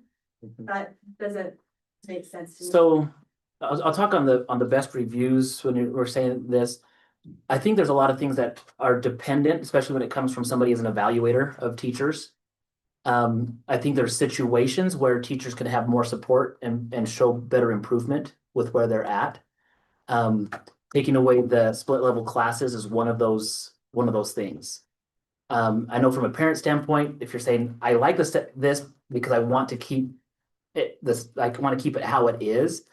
I go back to my comment about, do I want to burn teachers out trying to do two? And so it is a juggling act with that. So when I look at Hamer specifically, currently, and again, this is me just making phone calls. I called every single Hamer parent yesterday that would be impacted with this. There's currently 4 kids in 3rd grade in Hamer, and there's currently 4 kids in 2nd grade. Now they're with other kids right now, but next year, if I kept it the same, they would go up together, which then again, when I look at this, you would have potentially 8 students in a class that's not generating ADA. So that's the first reason why I'm like, that can't be the matchup that I have because it's just not generating enough. I don't believe there's going to be enough people to say, hey, I'm going to put a different teacher into that classroom and you're going to draw people to come up to a split class. It's not in the best interest from what I view. But I'm like looking at those 8 numbers, those 8 kids, one of them is considering homeschooling next year. So then that would put me to start the school year at 7. One of them is my daughter. And then I have to ask the question, is that what I want as a split class? Maybe, maybe not. She's had a great experience at Hamer. She has. But if I'm also looking at some of the options that I also see that's happening down here in 4th grade with a lot of the great things with the teachers and things like that, I have to balance that and say what's in the best interest. So that for me, that's why 4th grade, it's easy to say 4th grade, I can't put you in Hamer next year. Now, 3rd grade, this is one where I will propose. I want to give those kids that are in 2nd grade going into 3rd grade the option to stay there for one more year in a split class, in a second, third split class. But the reason why I want to start right now with that in Hamer, because I think this is the best time to maximize the numbers of kids that are in Hamer. The Hamer has 8 first graders. And if those first graders choose to stay in Hamer, which I hope they do, they know that they have a mostly 2nd grade class. It's going to be a 2nd, 3rd split instead of a 3rd, 4th. A lot of kids, we have 20 kids in kindergarten that go to Hamer from all over the district. I'm hoping that those kids will say, I want to stay in Hamer. And if they have a 1st grade teacher and it's only a 1st grade class, that appears to be a better academic opportunity for those kids in that school. Because it's a smaller class size. Because it's a smaller class size, potentially. I don't think the Territon classes at this point are going to be outrageously high. But financially, like it would be better for me to try to plan to get 4 teachers in Hamer with 15 kids per class than it would to have 2 teachers per grade level down here with 18 kids per class. And it all goes back to this on the board with how it generates FTEs for the district. So I really am like, as I balance what's best for academics, what's best for financial, I'm trying to balance it the best I can. But at the end of the day, I am gonna probably lean financially, because if we can't afford teachers, we're in trouble all over the place. I don't know if I answered the question completely. Did I miss a part? I think the part that I'm concerned about too is just like losing good teachers here that we've talked about before. So like being a teacher up in Humor, Yeah, I'm, we I might, mean, and that's. we might have to have a conversation outside of a public board meeting on that. I won't be able to answer much more Yeah. to that. And I think that's where a lot of Territon and Montague is freaking out all of a sudden. I think there's a lot of talk of like, oh no, crap, because I've had a few phone calls myself. I haven't reached out to people personally about it, but I've had several. So I do worry with a plan like this. I worry that Humor's not happy. I worry that Territon and Montague isn't happy. And so no one's happy. And I do fear that there's gonna be a lot of homeschooling going on if that happened next year. So I guess that is a concern of mine because I know we talked about this. Yeah, It's not good for everyone to homeschool because our public school then suffers. And then when we want to bring them back, our public school is not what it used to be. So I guess I'm just trying to like this is what's going on. This is kind of how everyone's feeling. I think Hamer and us are actually kind of on the same page in that Hamer can stay open. They're okay with split classes. You know, if they're okay with split teachers and they want to keep their third and fourth up there longer, that's great, you know. Justify. there's not enough, But there's not in the enough. olden days, smaller schools did work. It was a one classroom, one teacher for multiple grades. I get it. Like, that's not ideal. But maybe that's how small schools can function. Maybe that would be the cost. If what that, it would take. if that were the case, if you're in the camp of let's don't put Hamer on that conversation of shut it down, but if that's what Hamer turned into, it would work itself out. Like if Hamer was completely year in and year out, falling below what they generate, and the population in Hamer, like alone, they do not have enough students to populate it at right now to keep it going. Would it change if it went down to 2 teachers instead of 3? What would the numbers look like that way? They would, obviously, it would be split classes, it would be whatever. I don't think it would change. That's where I get a little confused, and maybe I just didn't, is we'll have the same number of teachers next year, but less students, right? Unless Territon, cause like last year's kindergarten class was a good size, but then a lot of people that came for all day stayed here for first grade. So I get what you're saying, like our kindergarten has 20 kids in it, but I don't think everybody's gonna send their kids over Not everybody will. next And year. the comment about everybody, like, I guess when I was a referee, if 50% of one team thought I sucked and 50% of the other team thought I sucked, I was pretty good. Right. You know? Yeah. But I actually, as I'm looking at this, I thought this was a really good compromise. Montague's not getting, Territon's not getting everything that they want. Hamer's not getting everything they want. I'm not looking at through that guys. I'm looking at it trying to figure out what's potentially the best one. Now, if parents are saying, I don't like what you're doing, so I'm gonna homeschool, that option is always gonna be there going forward. It is. And I can't use that as I'm so scared that people are gonna homeschool that I can't try to make the best decision that I think it is for the district. And it gets complicated with teacher reassignments and different things like that. But I don't know, did you have a comment on that one? I just wanna say. Mr. Williams talks about money, but he also is concerned for people who have been dedicated educators in our district, and he's trying to save jobs by making this work. And also, in the end, if we can avoid split classes, we should. It is what's best for kids.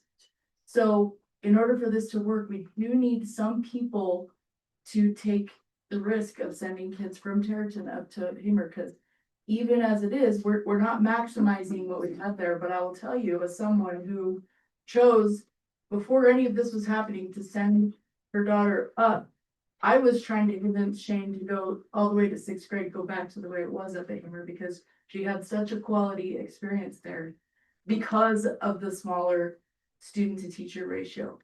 That's not what's best for everyone. Mr. Hall, he wanted his kids in bigger classes because they're competitive. That's not what my daughter needed, and she got exactly what she needed there at Tarleton. I think because of the smaller ratios. And so I think that there's something for everyone here. But the reason we sent, it wasn't about who or what, it was about if we are hoping that people from down here will send their kids that direction, there needs to be teachers there that people from Tarleton and Montague are familiar with. And also that Hamer feels good about. And so I'm excited to work with the people coming down because there is not a dud among us right now. Like the teacher of concern does so much PD and is like, there's a difference between parents' perceptions versus like what's being learned. And in every single classroom where we can unsplit, every single teacher will be better able to get students where we need them to go. And let me talk So on, in the end, that's about the kids and what's best for learning. and also a parent perception on a teacher.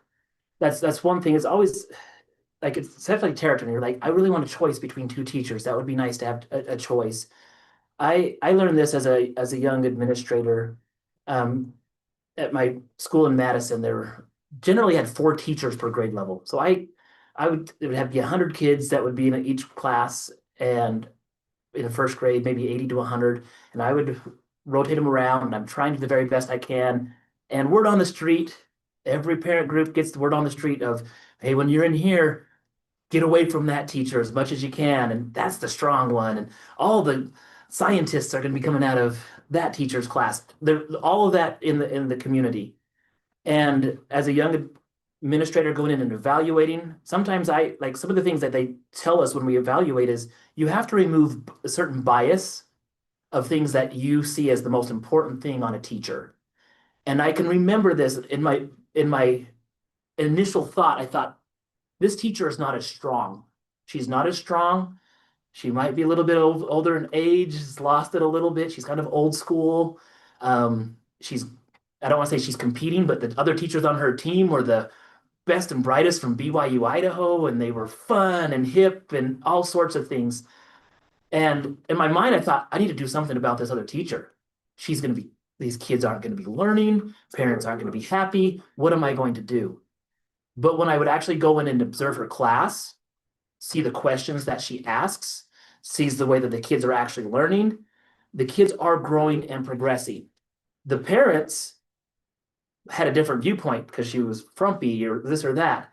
But then at the end of the year, the thing that really just blew my mind is, and this was important for me to learn as a young administrator, I had a parent come in tears thinking that her son was in that class. And I thought, you got to be kidding me.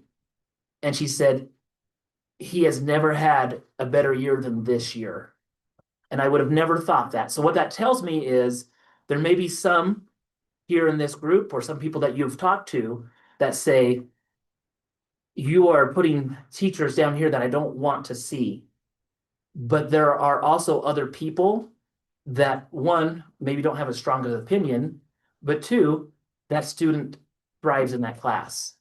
And so we hope that we can have enough teacher variety over the years that maybe one year's not the grand slam for you and those kids. One of the hard things about having a multiple year teacher is if it's not a grand slam, you're in a tough spot for 2 years in a row.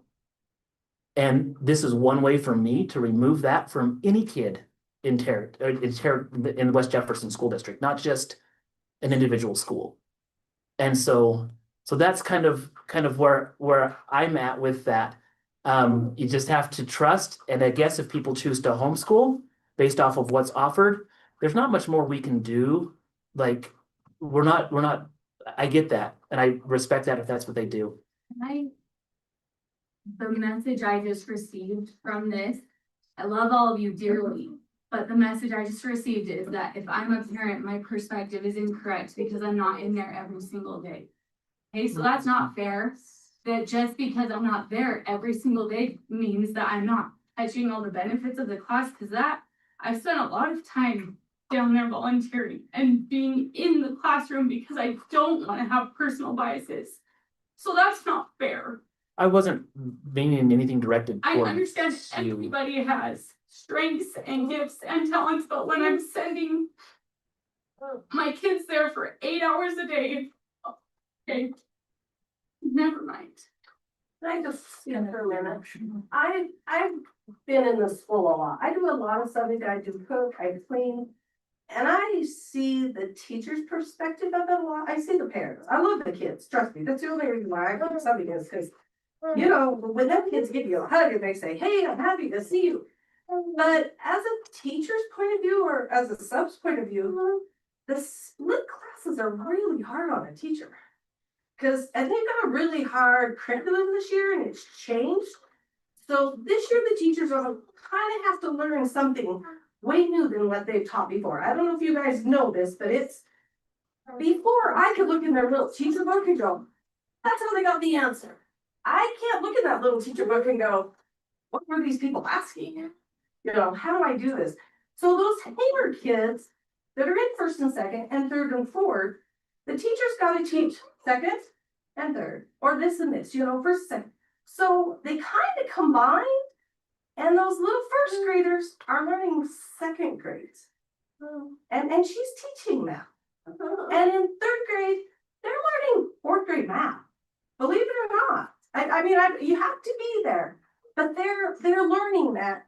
So those teachers, even though you're not sure if you care for the way they teach, because I'm old, I'm sorry. I was looking to see who the oldest was in here, and it's Glenna and I. So I have heard this over and over and over. You know, I mean, I've had kids anyway, so I've been to a lot, but I see as the point of view of a teacher and going in, that teachers are really dry. They really are, and they're teaching 2 classes, 2 grades, but they're combining. Now you have 1 class down here and they're just teaching just first grade or just second grade. Those mixed teachers, even probably here, are having to try to teach 2 classes at the same time. So you young parents, you know, that theory of, I wished I was younger, trust me, when you get older, you're going to wish I thought about it a little different, you know, because I have way older kids. Tyson should know. It's not about what your kids learn. It's what you also teach them at home too, how to get along with stuff. So if you're a nitpicky mother or a father, that kid's going to be a nitpicky kid. So have a positive attitude with whatever teacher it is and help at home. I mean, major help at home. They're cramming a lot. I don't know if any of you have been in kindergarten. And I have a kindergartner granddaughter. And Miles goes, they're learning that kindergarten? I never learned that till I was in 3rd grade. So that's a lot. You know, I would hate to lose the 2 teachers we have because they really are wonderful people. Wonderful people. But I would love to have the 2 teachers that wants to come from Tarleton this space because I think they're wonderful too. So just remember when you're trying to go, well, I don't want that one, but I want that one. You can't get everything you want in life. Especially when you even get older, you're going to find out when you get kids in high school, life even gets worse and you would wish they were back. So that's where I look at the point of view of the teacher. You know, like I said, she probably sees me at Hamer more than anybody. I'm in Hamer a lot. If it's not, it's all the classes, even right down to cooking. You know, I see these kids, I see how they grow, I see how but it's really tough on a teacher to teach. First grade, okay, now second grade, now what was I teaching now? Now I'm teaching this, now I'm teaching that. So they're trying to combine them, but it's tough. It really is tough. You know, and I think that's one of the things that we could discuss all of this, but there are certain things that feedback does come from parents. I see that, but at the end of the day, as an administrator, I do have to make a decision, and it's not. And I know it's not going to make everybody happy. And if I was searching for that, I would never find it because I can't think of most situations in any organization or community that 100% of people are always 100% on board with everything. Right, and I get that, like my dad was on the school board. Thank you all for your service, because it is like such a job, it is a huge thing. I guess I'm like, why switch the teachers? Because if Hamer knows them and we know that this teacher, like, I guess why switch? Because there must be Here's- propaganda here a little bit, like it, you know that it's gonna pull. Do you know what I'm saying? So It just looks like, why not? you leave the wanna teacher with you wanna that? answer I that? just No. want to say, we probably need to stop this discussion because we are going too far into a personnel discussion in an open meeting. Yeah, well, and personnel is different. Again, that would be something that like personnel is gonna be my decision on that. And if you want to interpret that there's propaganda to try to pull people to Hamer. Well, we kind of did discuss that, you kind of did say that, Mhm. which I can understand, we're trying to So- pull the Hamer, I get that. So if, I guess I don't know, it just feels like it's maybe. not hidden, like that's the thing, there's nothing hidden about it. And maybe it is that Yeah, apparent. I want more kids in Hamer financially. yeah, and I know. And so How many kids do you want in that first grade class? I Do you want- the 20 or do you just want the 15. 13? 15. And so if you have 20 kindergartners in Hamer right now, that would suffice that if they stay. Depending on, again, it's tricky. If the total school is under 33, we count all kindergartners. But if the school is over 33, kindergartners get counted at 0.5. Mhm. And so if we had 15 kids in each class, 20 kids in kindergarten, only counted by the state at 10, that generates it the way that we want to. So there's nothing hidden about it. And Can I ask an administrator question here? It's not anything to do with the personnel at Yeah. the teacher switching. So you had said that you wanted to allow for improvement of not a split level class. mhm, And that's why you had thought about switching the teachers as an administrator, right? yep. So with that, you're switching a Territon teacher that's been here and a Hamer teacher that's been there. Yep. And you're wanting that improvement to happen by bringing and crossing the way, right? But at the same time, I'm thinking you're making a first grade no matter what in Hamer. Why can't the Hamer teacher stay and teach those 15 to 20 kids? That's gonna be a decision that I have to make for reasons that I can't say because of personnel reasons. But it eliminates your reasoning for improving by taking away the split classes that the teacher's teaching now What do you mean? and allowing her to just only focus on one level, which Oh, is what I'm hearing will help. still personnel.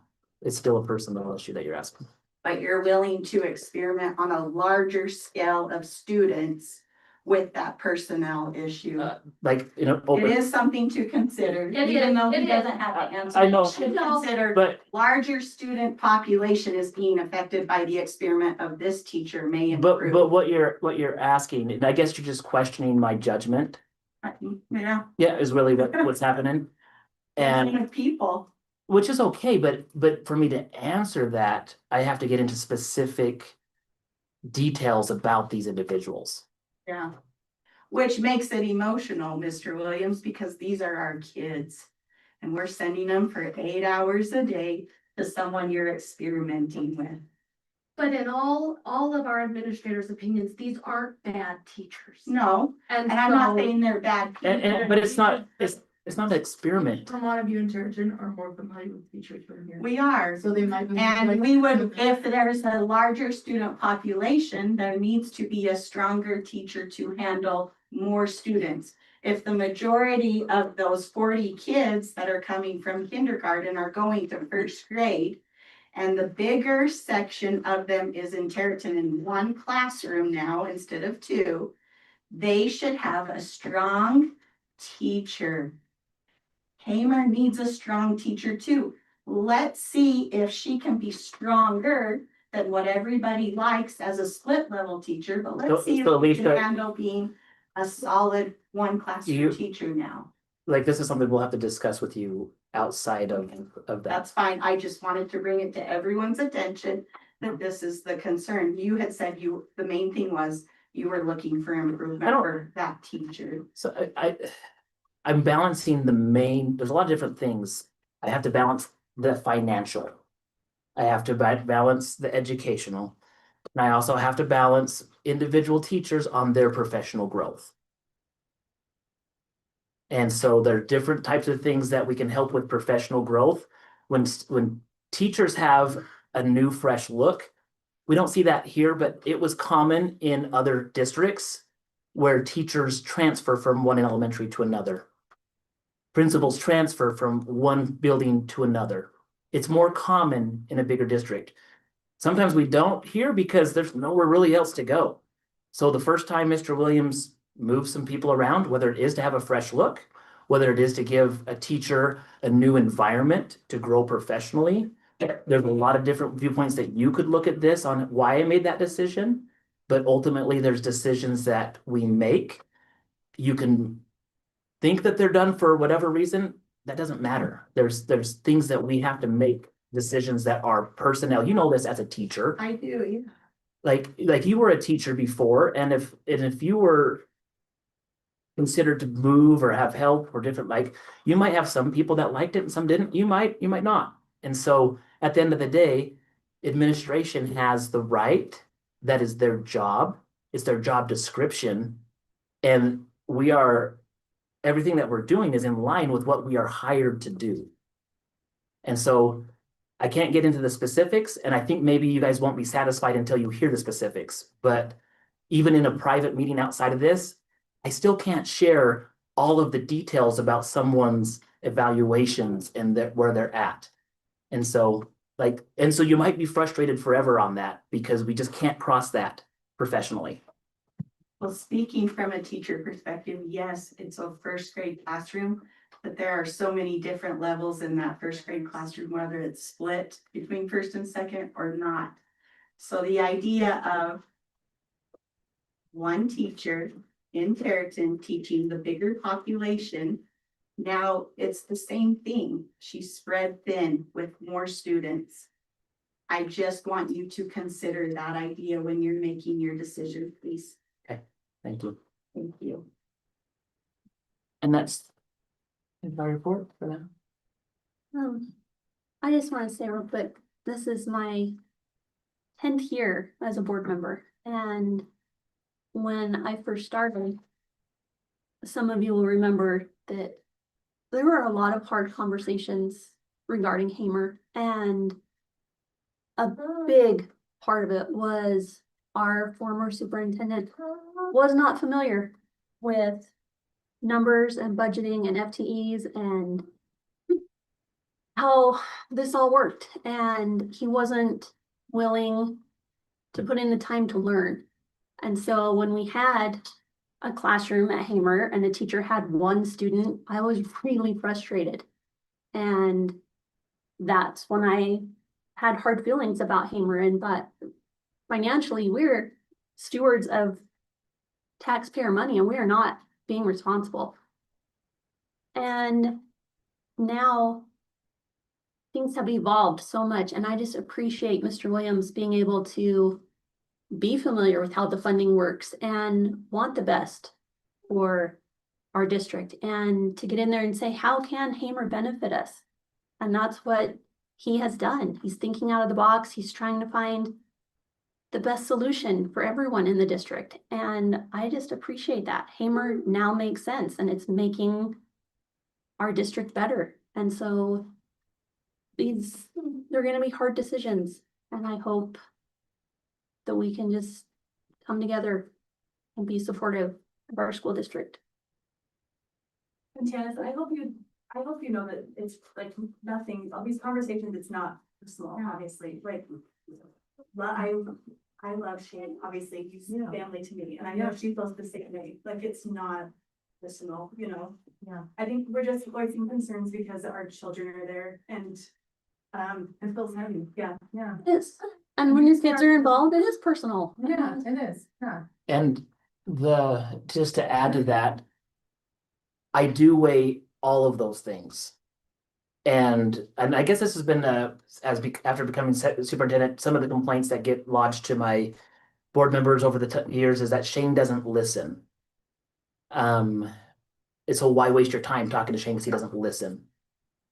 I sometimes interpret that to say, does that mean that I don't do what you want or I don't listen? And I can guarantee that I do listen. And I do consider, and when I feel like I can, I pivot and I change and I go to those directions. But there's other times that I'll make a decision that does not go along with what somebody came and talked to me about. And in those types of situations, they're frustrated and they go out into the community, they call up my bosses and say, Shane doesn't listen. And I get that. So I'm listening. So what I'm saying is I do hear what you're saying. All of your points have been looked at and considered. And I recognize that there's different fallout with where it's at, but a decision will have to be made and go forward. Understand. Can I add to that, Shane? I know for a fact, and I, not in the district, but with working for the county, I know for a fact that he doesn't just listen, but he also will contact and get opinions from other superintendents around the area. And I, as part of my job at the sheriff's office, for every superintendent in the county, I'm supposed to work hands-on with. So I've been there when he's talking to other superintendents, just so you guys know. Thank you. Okay, action items. So we don't have a 5-1, correct? Correct. Okay. So we'll move right to 5-2. First one is just to set the budget hearing. This is our annual part of the budget process. We need to hold the annual budget hearing and also, excuse me, the fee hearing. So what we propose is on our regular scheduled board meeting on Wednesday, June 10th, 2026, that the morning will look like this. At 9 o'clock, we'll have the current year amended budget. And then we will have approximately right after that, it's at 9:20, the hearing for the proposed budget. Then approximately the hearing for the fee increases. I don't know, again, I meet with my supervisors. I ask them if they have any fees that will be increased. If there aren't any, then we won't have anything there. If there are, this will be the time for the community to be able to provide input to the board. At approximately 10 o'clock, an executive session, and then a regular meeting at 10:30. Super. All right, well, the chair will entertain a motion to approve the budget hearing and fee hearing for Wednesday, June 10th, 2026, starting at 9 a.m.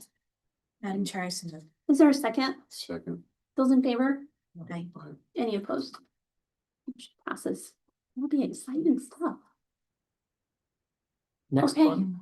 Elementary school organization. So coming off the superintendent report, we've had an immense and good discussion here. But just in response to the declining enrollment, I feel it's the best interest for us to reorganize our configurations. As Hamer is a separate school defined by the Idaho Department of Education, it generates support units at a lower average daily attendance than Tarleton. So the district's advantage to increase enrollment at Hamer. This is one way that I would propose that we do that. There's been several different proposals that have been considered, and through the PA meetings and parent conversations, this is where I've come to this proposal to the board. So in Tarleton for next year, school will start at the exact same time. Kindergarten will still have an AM and a PM. First grade will have 2 classroom options. Second grade is one of our smaller grade levels. They will have 1 classroom. And third grade will have 2 classrooms. Fourth grade will have 2 classrooms. Hamer, the proposal is to start at 8:30 and we'll end at 3:05. We'll have a kindergarten all day, a first grade, and then an option for a second and third grade. And this is one that Hamer currently only has 4 students in second grade who will be third grade next year. Those students will have the option to stay in Hamer as third graders for the 26-27 school year if they choose. I talked with each individual parent. There are some that are firm on going back to Hamer, and there are some that still don't know what they're going to do. One of the reasons why this would still create a split level class, but I felt like through the conversations, this would be a compromise from that. This would allow them to have a choice in a transition year, but then also the 4 students coming to Tarleton doesn't make or break anything when it comes to the support units in Tarleton. So as I put in here, it's important to just kind of remember that Idaho requires 810 hours of instruction for grades 1 through 3. and 900 hours of instruction for fourth grade or fourth through 8. As Hamer will contain grades K through 3, their school day can be reduced. A later start time allows for students from Tarleton to be bused to Hamer. Other bus routes will be adjusted by the transportation department as needed. And so grade configurations will need to be re-examined yearly to adjust to ADA. I know people always wish to say, can you please promise that you will always have this or that? I'm going to promise that I can't promise. And it's going to be based off of the enrollment. If I can get away from split level classes, I want to. But if enrollment ever comes back in the future that says we have to, I will consider it. And so just because we're doing something now, I don't want people to think that you're always going to be doing that. So that's where we're at with this. Okay. Is there any further discussion or questions? If not, Well, one thing I do want to, I know we've talked a lot about like where teachers have been reassigned, and I can say this publicly here because this is what I've reassigned as the administrator. All these teachers have been talked to. If they've shared that out in the community and things like that, that's probably why we've had some of the discussion and conversations. But the Hamer, two teachers from Hamer, Jill Owen and Jill Tomlinson, have been reassigned to be in Tarleton for next year. Jill Owen will be reassigned to first grade and Jill Tomlinson will be reassigned to third grade. The two teachers from Tarleton that will be reassigned to Hamer are Shay Williams in first grade and Lillian Mason, who will be teaching the second grade and the 3 or 4 students from third grade. So she'll be in that upper split on that. do you want to talk And about she has this or- previously taught split classes in Hamer. And Hamer's familiar with her. Which part of Tarleton? who's gonna be in? Oh, so as of right now, again, this is as of almost 3 o'clock of today. Personnel things can change.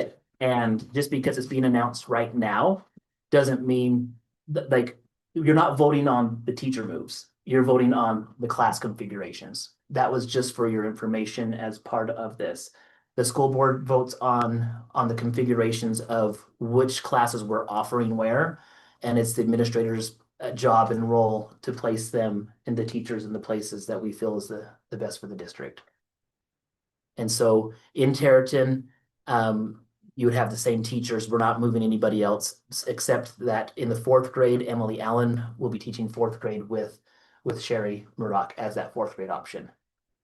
So that would be Jill Tomlinson, Dottie Pincock, Megan Morton in 2nd grade, Mrs. Shaw, Mrs. Owen, 1st grade, and kindergarten would be Miss Coleman. Okay. We go back down to the action item. Yeah. Thank you. Okay. The chair will entertain a motion to approve the proposed elementary grade level configurations for the 26-27 school year. Madam Chair, so moved. Is there a second? Second. Discussion. Is there any discussion? Not those in favor? Aye. Any opposed? That motion passes. Okay, wonder. Right, we have 2 options, after 3 months of discussing. We have, let's see. As we've worked through the different calendars from January, the 2 that came out was option 1, start later in the year and have shorter Thanksgiving, Christmas, or start early and have longer Christmas breaks and Thanksgiving. So both of these have a split harvest option. This is the option 1 with the later start. This was one that you have the Mud Lake Fair ending, then a full week before teachers would be back. And then the teachers would come back on the 17th. High school starts on the 20th, 21st. And then the staggered start with elementary, preschool through, or kindergarten through 8 on the 24th, and preschool on the 31st. This has the split harvest. And then as you can see, Thanksgiving would be the traditional 3 days there. And then we would go 2 days the week of Christmas. And those are the 2 areas that allow us to start later in the year. As I show you option 2, this one here would start the week after the fair. as a split harvest again, and we've discussed in previous meetings, the pros and cons of that. But this one would have the full week at November and the full week at December. As I've talked with with just teachers, a lot of them prefer having a longer summertime. And so I'm not sure if you guys have heard anything else, but those would be the two that you guys can decide on. Isn't it fair the second week? I think it's the First full week. First one. And Andrew, you're on that board, right? So Yeah. so the first full week where you have second and the first, that Saturday, the first is the first week. It's the first full week. So initially we had talked about the reason for a later start was because of construction projects. That was Initial yeah, idea. yeah. But as I've talked to people in the community, the idea of less time in August in the classroom is nice because generally it's hotter. Yeah. And the break between a busy week of fair for a lot, not everyone, but for a lot, is nice, although your athletics start right after. Yeah. They'll start the 10th. So I don't know if anyone else has heard anything. One is a preference. I've heard of that more people are in favor of the later start because of the heat and the weather and just having a longer summer. So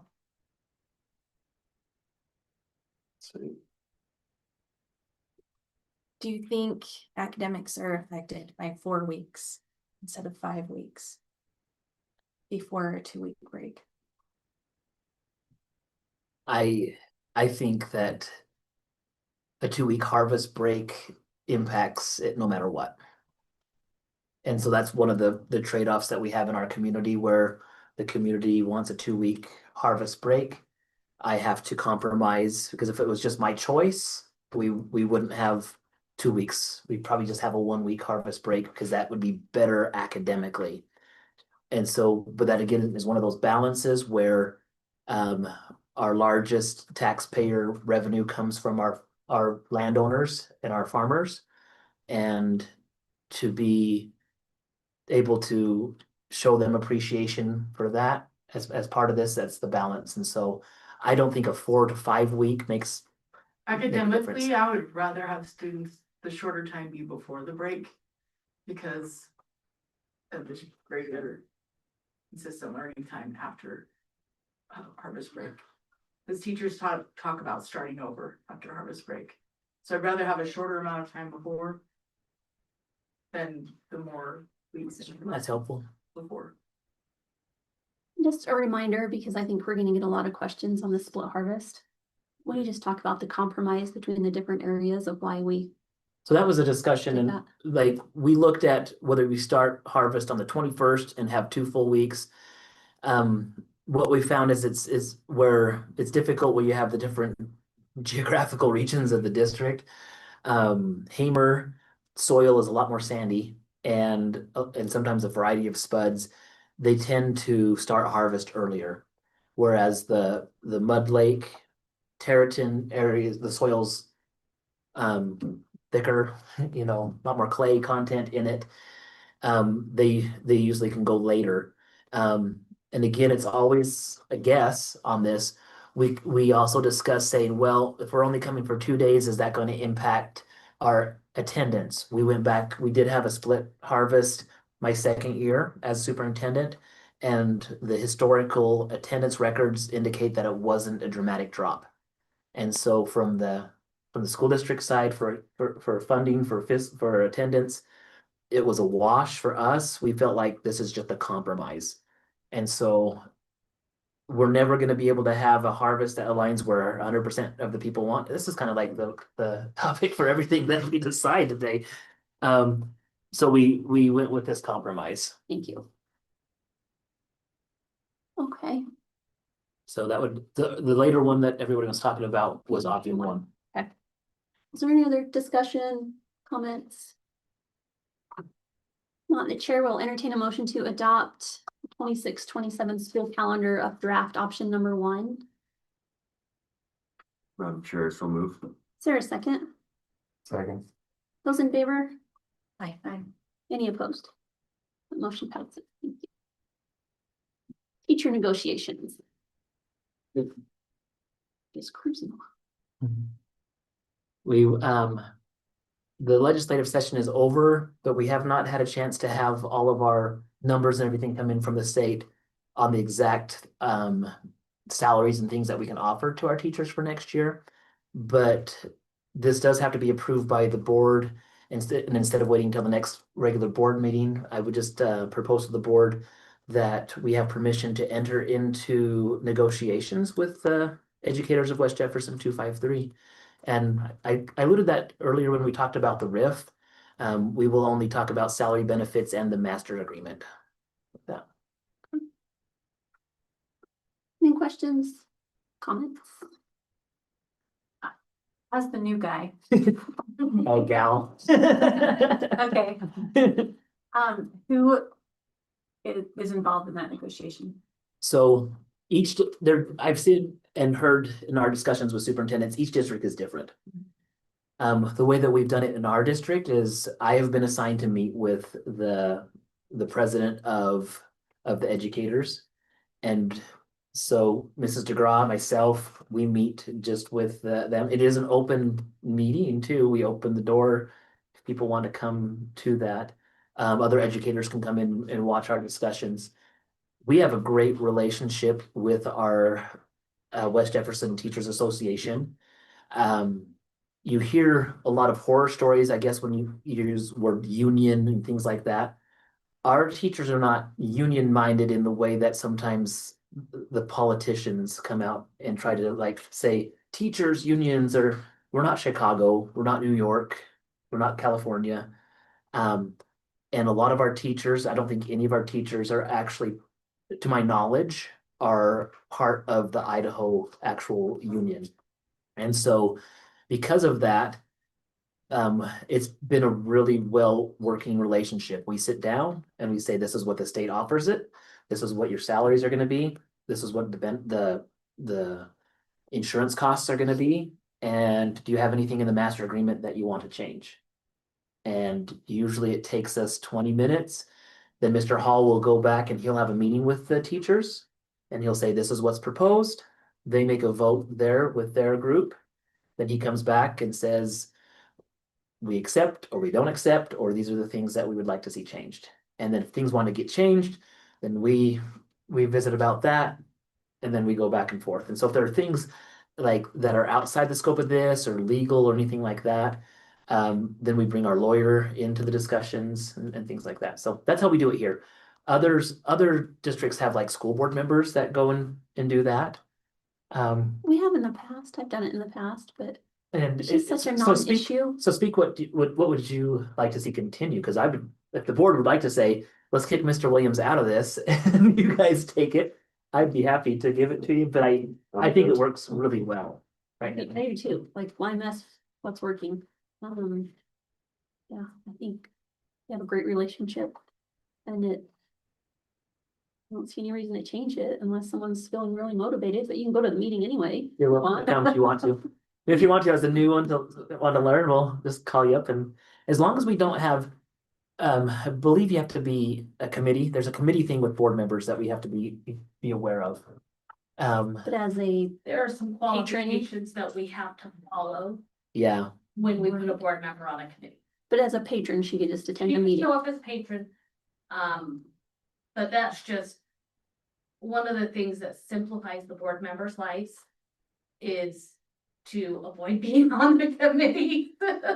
yeah, because as soon as a board committee is enacted, then there's different open meeting laws and such that have to be followed. Thank you. You're welcome. Pointing out. All right. The chair will entertain a motion to approve to enter into negotiations for the 26-27 school year with the educators of West Jefferson 253. Can I make a motion, Madam Chair? Is there a second? Second. Those in favor? Trying to be Tyson Ellis. Any opposed? That motion passes. Thank you.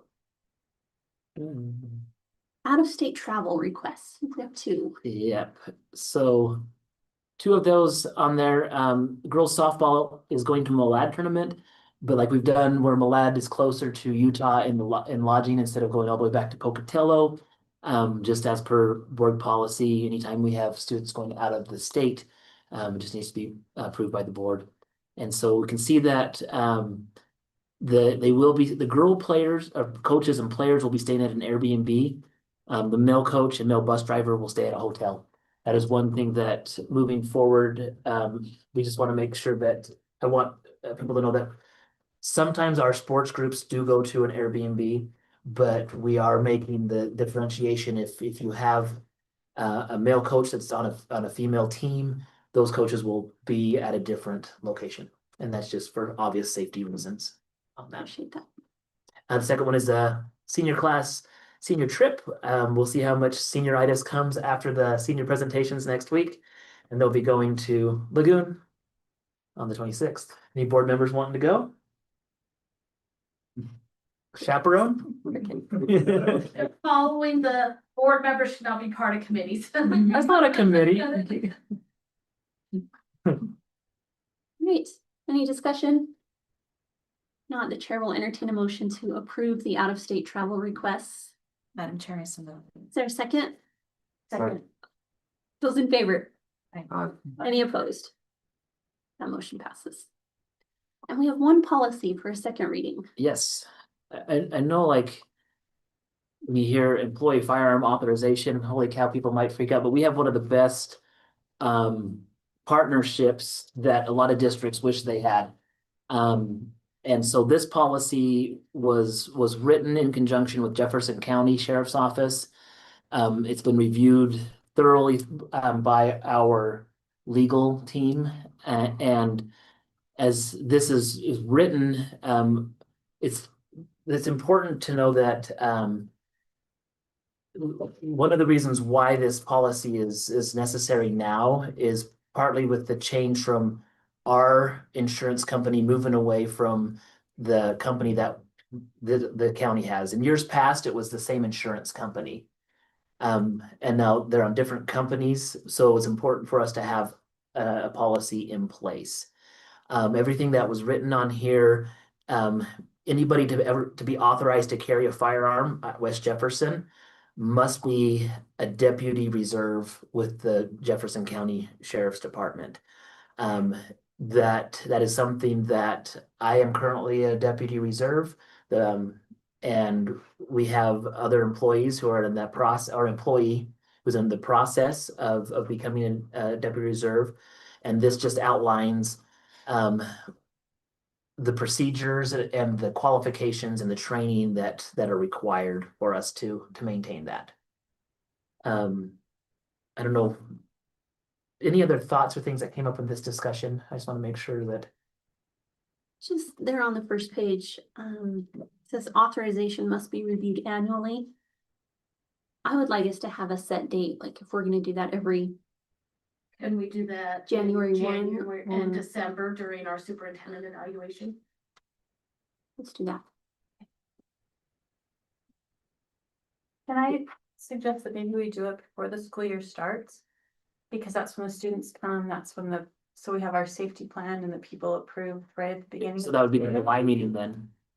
So typically we want to do, my personal experience is that you do that outside of the beginning of the school year so that you know that you're set already for the next school year. I could see both ways. But I don't You have a guys preference. That's decide. one hard date. I you could guys see just- both. I could see both ways on that. The thing is you might have someone take the training with the sheriff's office. And then we don't come around to review it. Well, if someone takes the training, that's being presented to the board immediately. That's true. This is just a review of who is currently on that list. So you guys tell me where you want it.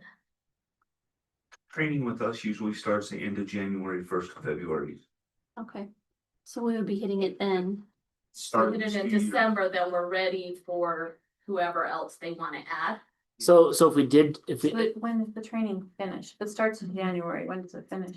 This one's going to be done, we've got Andy going through right now, is gonna be done, April May. 30th. yeah, I was gonna say the 1st of May. So, but the classes, depending on how many people are testing for it and interviews and getting everything started and instructor schedules, it could be anywhere from 8 to 12 weeks long. So, This one just happened to work out to where it's been really quick. so when I see like authorization, let's talk about that. So authorization must be reviewed annually by the board and may be revoked by either party anytime by written notice. To me, this is like authorization of new people coming on. Am I seeing that right, or do you guys seen it differently than My me? interpretation is that the board annually must review the list of the employees that are authorized to carry on campus. How I read it. At least once a year. Right. My recommendation where we normally start taking applications for the reserve deal right after the Christmas break. If you guys did it sometime in December before your Christmas break, did your authorization or that board meeting at that time, you would be saying who should put an application in for the sheriff's office at that time and also be reviewing the ones that are already there. So That would be my recommendation. So hearing that December maybe for this. Yeah, I understood that once they were done, then we would authorize them, not that we're authorizing them before they start the training. You can have the option of saying, no, we don't want them turning in an application or something to that effect if you choose that you don't want that person. Just like the sheriff's office in doing the background check or reviewing it can say, I don't know if this is the right fit. But to speak on that, Emily, though, we could authorize someone to do it, and then they fail the deputy reserve training, they're automatically disqualified from doing this because of the way it's written. And so in a way, I When think, somebody comes on, they're being authorized to apply under our umbrella of a school district. but they're not, And then they are authorized once they have been sworn in as deputies, as having completed it. Because the I first see that. question I get when I get the application from someone that's wanting to carry it at the school, the sheriff looks at me and says, does the school board want them? Or how does Shane feel about it? That's the question I get, and as soon as I give him that answer, then he says, roll with it. Okay. so if we put December, does that push it back to a second reading? I don't even know if that has to be in there, does it? The could just date be our doesn't have to procedure. be in there. This is a board procedure Okay. that they're choosing to say, we want to review this policy at this time. So that will not impact, Doesn't impact our second reading. impact the second reading, okay. Any other discussion? I just, if I could. Yeah. I want to say that I appreciate that there is this cooperation or agreement with the sheriff. Because I feel like in a situation where we would need the assistance of the sheriff's department, it is nice that they've trained together already and they know who the good guy is. Because when you come into a stressful situation, it's important to know that so we don't have confusion. And, and I did send an email out, like, just speaking of safety and this connection, and I know this doesn't involve any armed carry or anything. But with the email that I sent home a few weeks ago about when our school went into a shelter, due to the fact of the escaped convict and the chase, I don't think I would have had the ability to have been better prepared for that without this connection with Jefferson County. Because I attend these trainings and because I have a sheriff's, like, I have all my sheriff stuff in my office. And I get a call and they say, turn on your radio. I turn it on. I'm tracking where the guy is at. We are making like so many different adjustments. It went so well with that. And if we wouldn't have had this in place, that could have been different. And not that it would have been bad, but the communication could have been handled poorly on that. And so this is when you speak to the value of having this relationship with the sheriff's office, it's awesome. Agreed. Yeah, So- thank you. Okay. Great. Well, Oh, I don't have the I'll action wing item, it. so you'll have to wing that one. Right. Sherwood. Let's see where 94. Yep. The floor be open for a motion to approve policy 9450 for Final? Approve the policy. just approve the policy. Madam Chair, I so move. Is there a second? Second. Those in favor? Aye. Any opposed? It passes, thank you. Great, you have a work meeting coming up Monday. if that Monday. works. Yeah, we'll send that out 9 or 10. 10 a.m. for everybody. Yes. No. Would you, No. would you be able to Zoom or call? I don't know, we'll have to see. So if we can't, even if we can still have a quorum, the purpose of this meeting is to get the final numbers from the construction company to be able to just vote on the scope of the project, to not hold them up. That's one of the reasons why.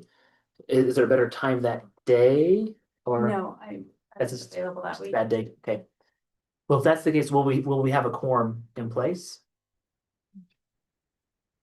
I should be able to be there. If I can, I can be on the phone. I know we'll have 3 then. 3.5 anyway. Okay. Well, you only got 36.5 support units, so I'm the half. Be better that thing. No, okay, perfect. All right, our next regular meeting. Probably in May. Yeah, Isn't that weird? graduation's coming up, you guys. 13, Yes, wow, okay. 5:15. 11:30 for us. And the 27th is graduation. Midnight. we have also this on the special board meeting day that night, the senior presentation night. Board members are invited to come to the senior presentations here in the On the gym 13th. on the 13th, Monday the 13th. Tanis, you'll be coming for accreditation interviews on the 16th. And also that night, it's Mr. White. Okay, That's fun. and then we have Sorry, what time does the presentation start? Oh, I think the judges have to be there at 6:30 and then it's open to the public at 7. So I believe that's the time. I bet Annie would know. What time is senior project presentations open to the public? At 7? Yep. nothing like, no, your calendar, lady. Yes, I believe it's 7 p.m. Super. Oh, it's crazy. Gosh. Put you right on the spot. You Sure, sure guys. Super. All right. Well, the floor will be open for a motion to adjourn. Madam Chair, I saw none. Is there a second? second. Those in favor? Aye. Any opposed? There never